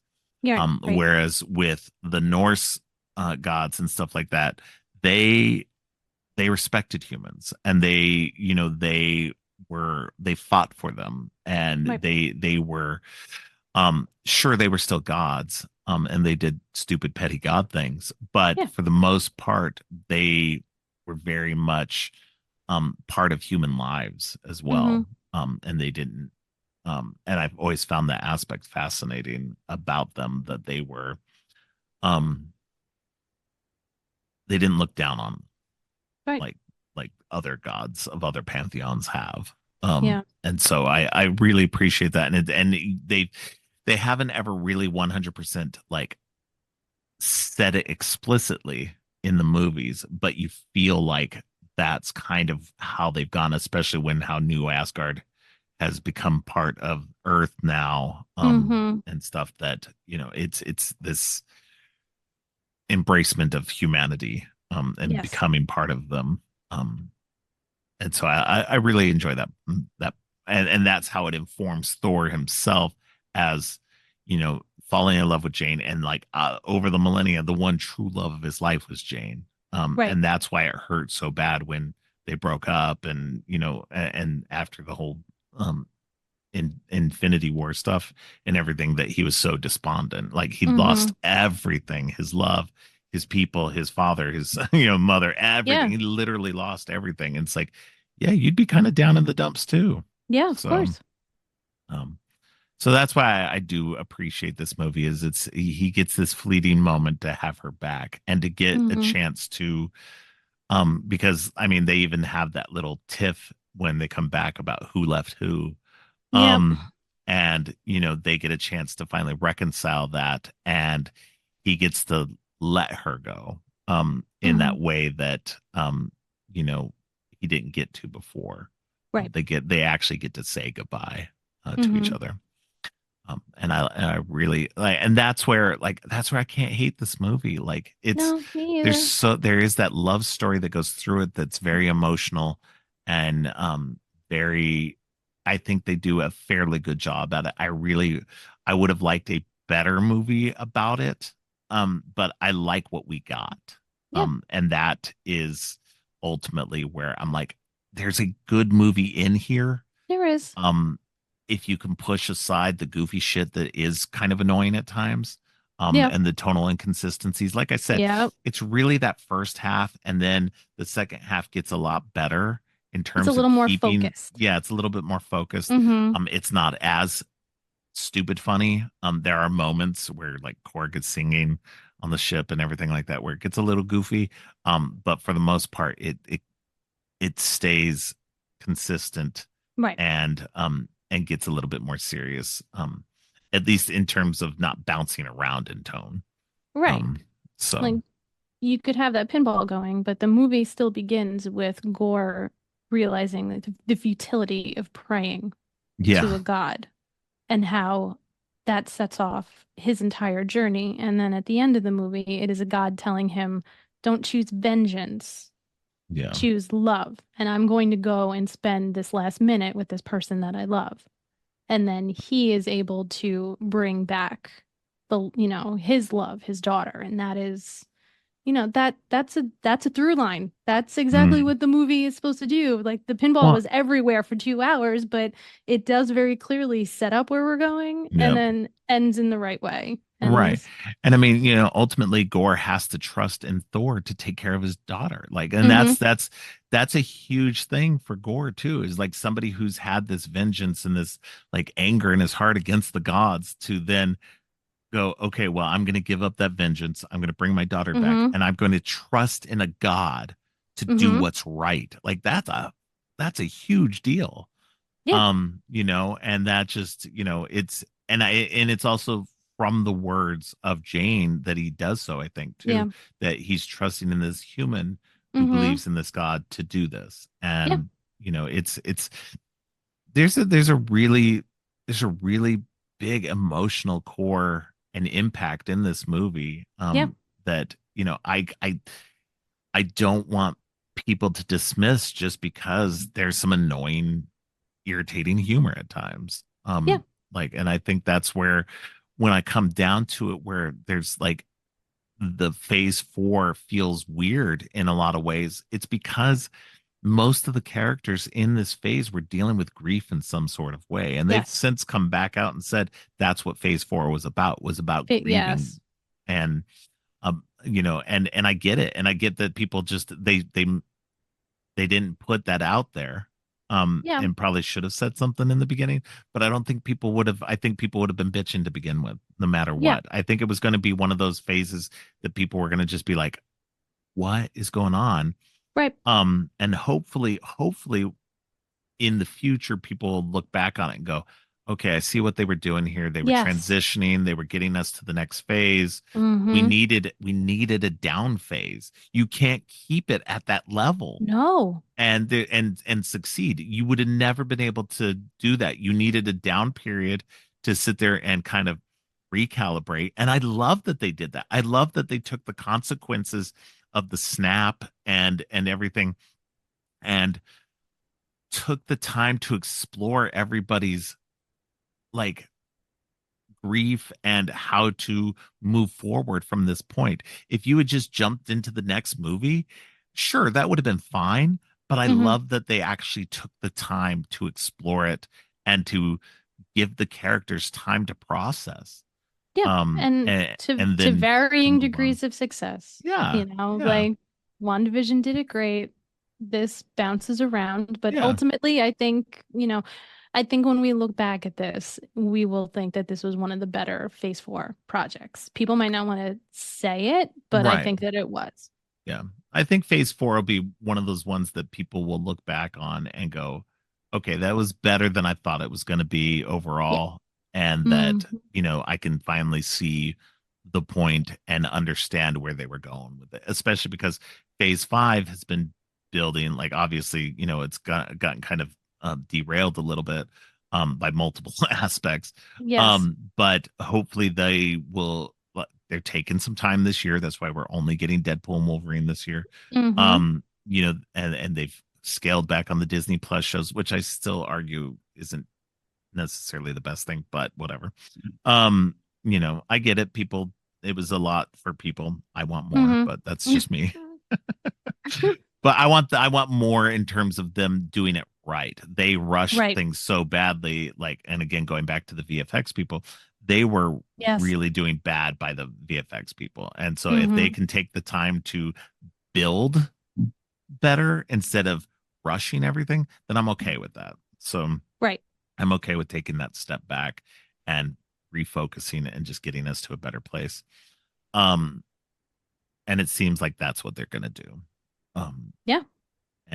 but yeah, I think phase five, once we get kicking back into it, I think we're gonna start seeing some good stuff. We're gonna start getting a little bit more focus again.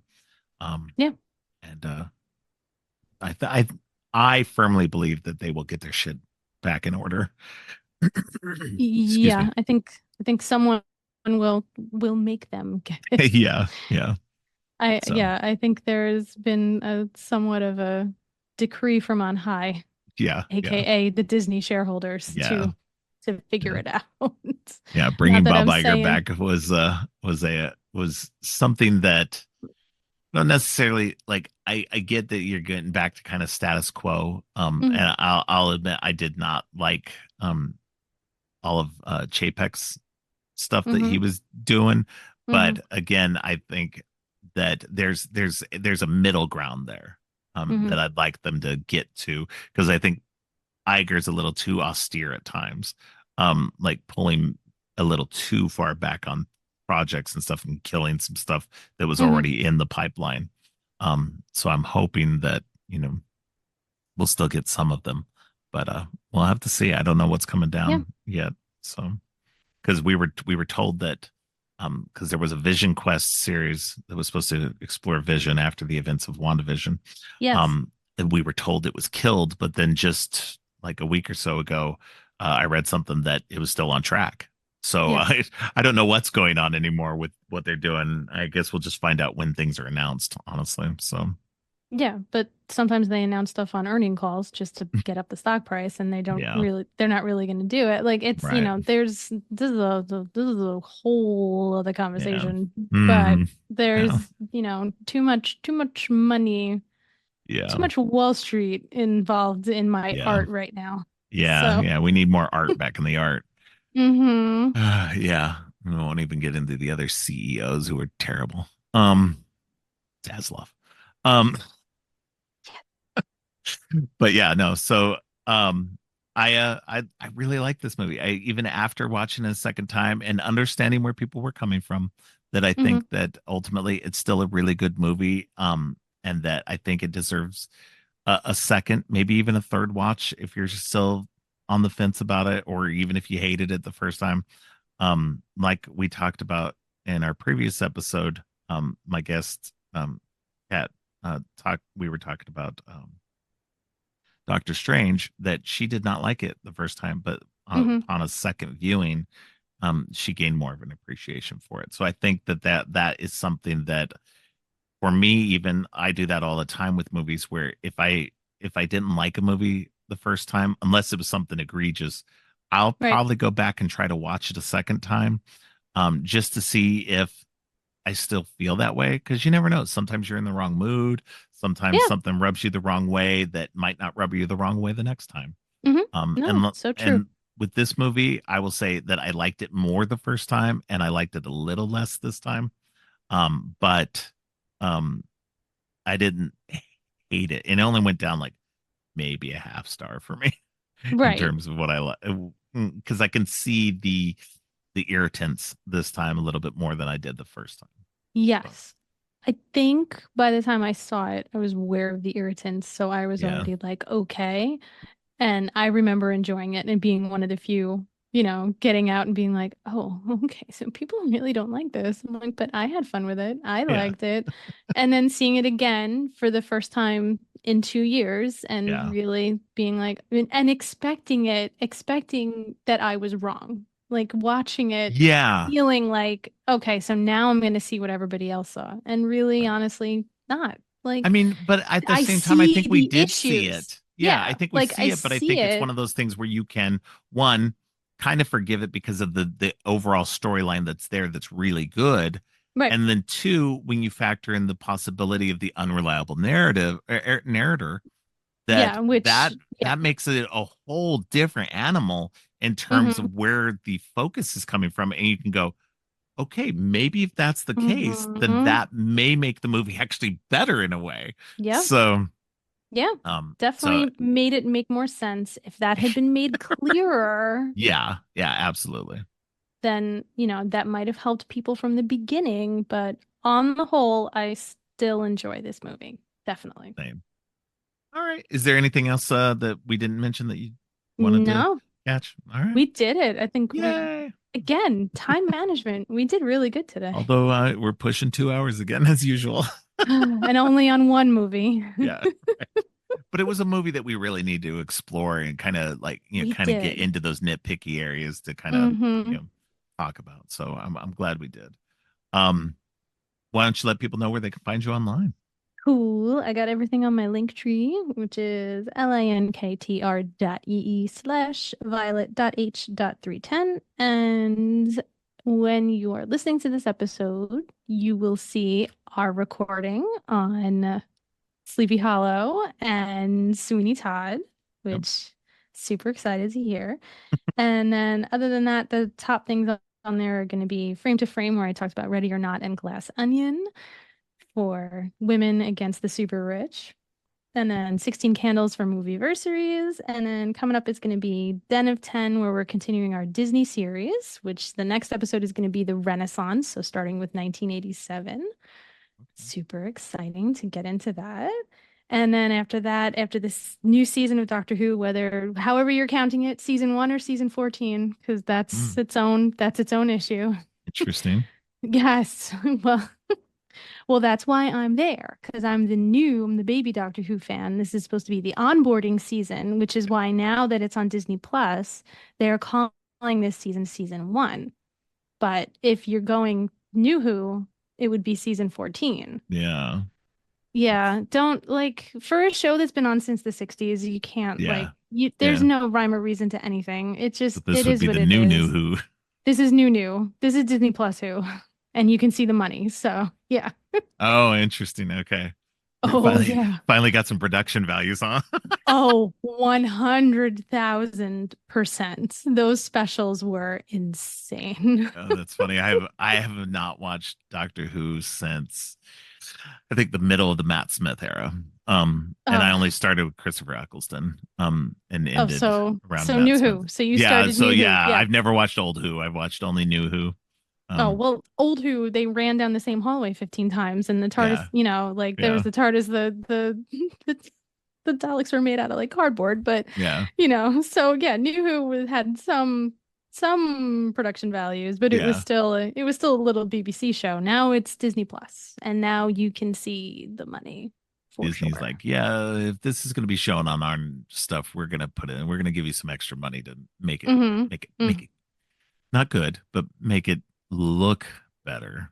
Oh, it's Say great. that. No, Yeah. like jump on. I'd recommend to anybody, you can very Yeah. easily jump on with the Christmas special, even if you don't want to watch the David Tennant, the three with Doctor and Donna. You don't even have to because I would it's suggest watching those because that's the best doctor I know. Well, and the no, best but doctor and the best companion. Sorry, mm, that's why I'm saying that. I'm putting it down we're there. this is a whole other conversation. But no, if you were any person who is interested, you could jump on with that Christmas special with Church on Ruby Road on Disney Plus, and you could watch Shooty Gatwa and Millie Gibson, and like it's like a Marvel movie where they give Yeah, you just enough to be able to follow it. You good. will love those characters. You would enjoy it, and then Yeah, so I get to chat about, when this season is over, season 1/season 14. I'll get to be on TARDIS crew and talk about nice, onboarding Doctor Who. nice. But yeah, anybody who complains about the complexities of the Marvel universe, yeah, don't watch Doctor Who because you will No, go insane. there's a Um, lot going on. yeah, because I did like I only started with New Who, but I started way after it. It's like it come out. I think it was already the Matt Smith era when I started Oh, watching New Who. okay. So like 4 or 5 years into it. Yeah, yeah. Mm-hmm. And so I was like, okay, let me check it out. And then yeah. So there's a lot to absorb in that. They catch you up pretty fairly quickly during that first season. You kind of get They the gist of what's do. going on. Well, Um, that's what's always nice. Every time not so much necessarily a new doctor, but every time a new companion is coming in, they're your yeah, entryway. They're the yeah, person they're going to have the question and they're going to get the answer, and then you as the uh, audience, you will get the answer. right, That's what a companion, it's not just what it's for, but it's a nice right, exposition tool to have somebody in there where this is all new to them and they can ask the right. question. Yeah. So anyway, Anywho, yeah. yeah. Anywho, Anywho. so yeah, go check her out on those. And definitely we'll have to talk some Who off air real quick. Um, but yeah, it's great having you on again. I appreciate you coming on and talking some Thor: Love and Thunder. I'm glad we were both kind of on the same wavelength in terms of Mm-hmm. coming at this. Definitely made for a fun conversation. So Yeah. all right. Definitely. Thanks for having me. It's Yeah. always a pleasure. Yeah. All right. Well, we will talk to you next time. Yay. See you soon. Thanks again to Violet for joining me. Next week, Harper Smith returns to the show to talk about The Thing and The Hateful Eight. Thanks for listening. If you like what you've heard, please consider giving the show 5 stars and a review on Apple Podcasts and Spotify. And share the podcast on social media to help spread the word. Make sure to subscribe on your favorite podcast app or at creepyandgeeky.com. Music for the podcast is Gratitude, composed by Harper Smith. You can follow the podcast by going to creepyandgeeky.com and clicking on any of the social links. If you'd like to follow me, you can find my links at geekthulu.com. You can support the podcast by ordering teas and more on TeePublic or by donating to the coffee page. All of the links are in the show notes. Finally, don't forget, stay creepy.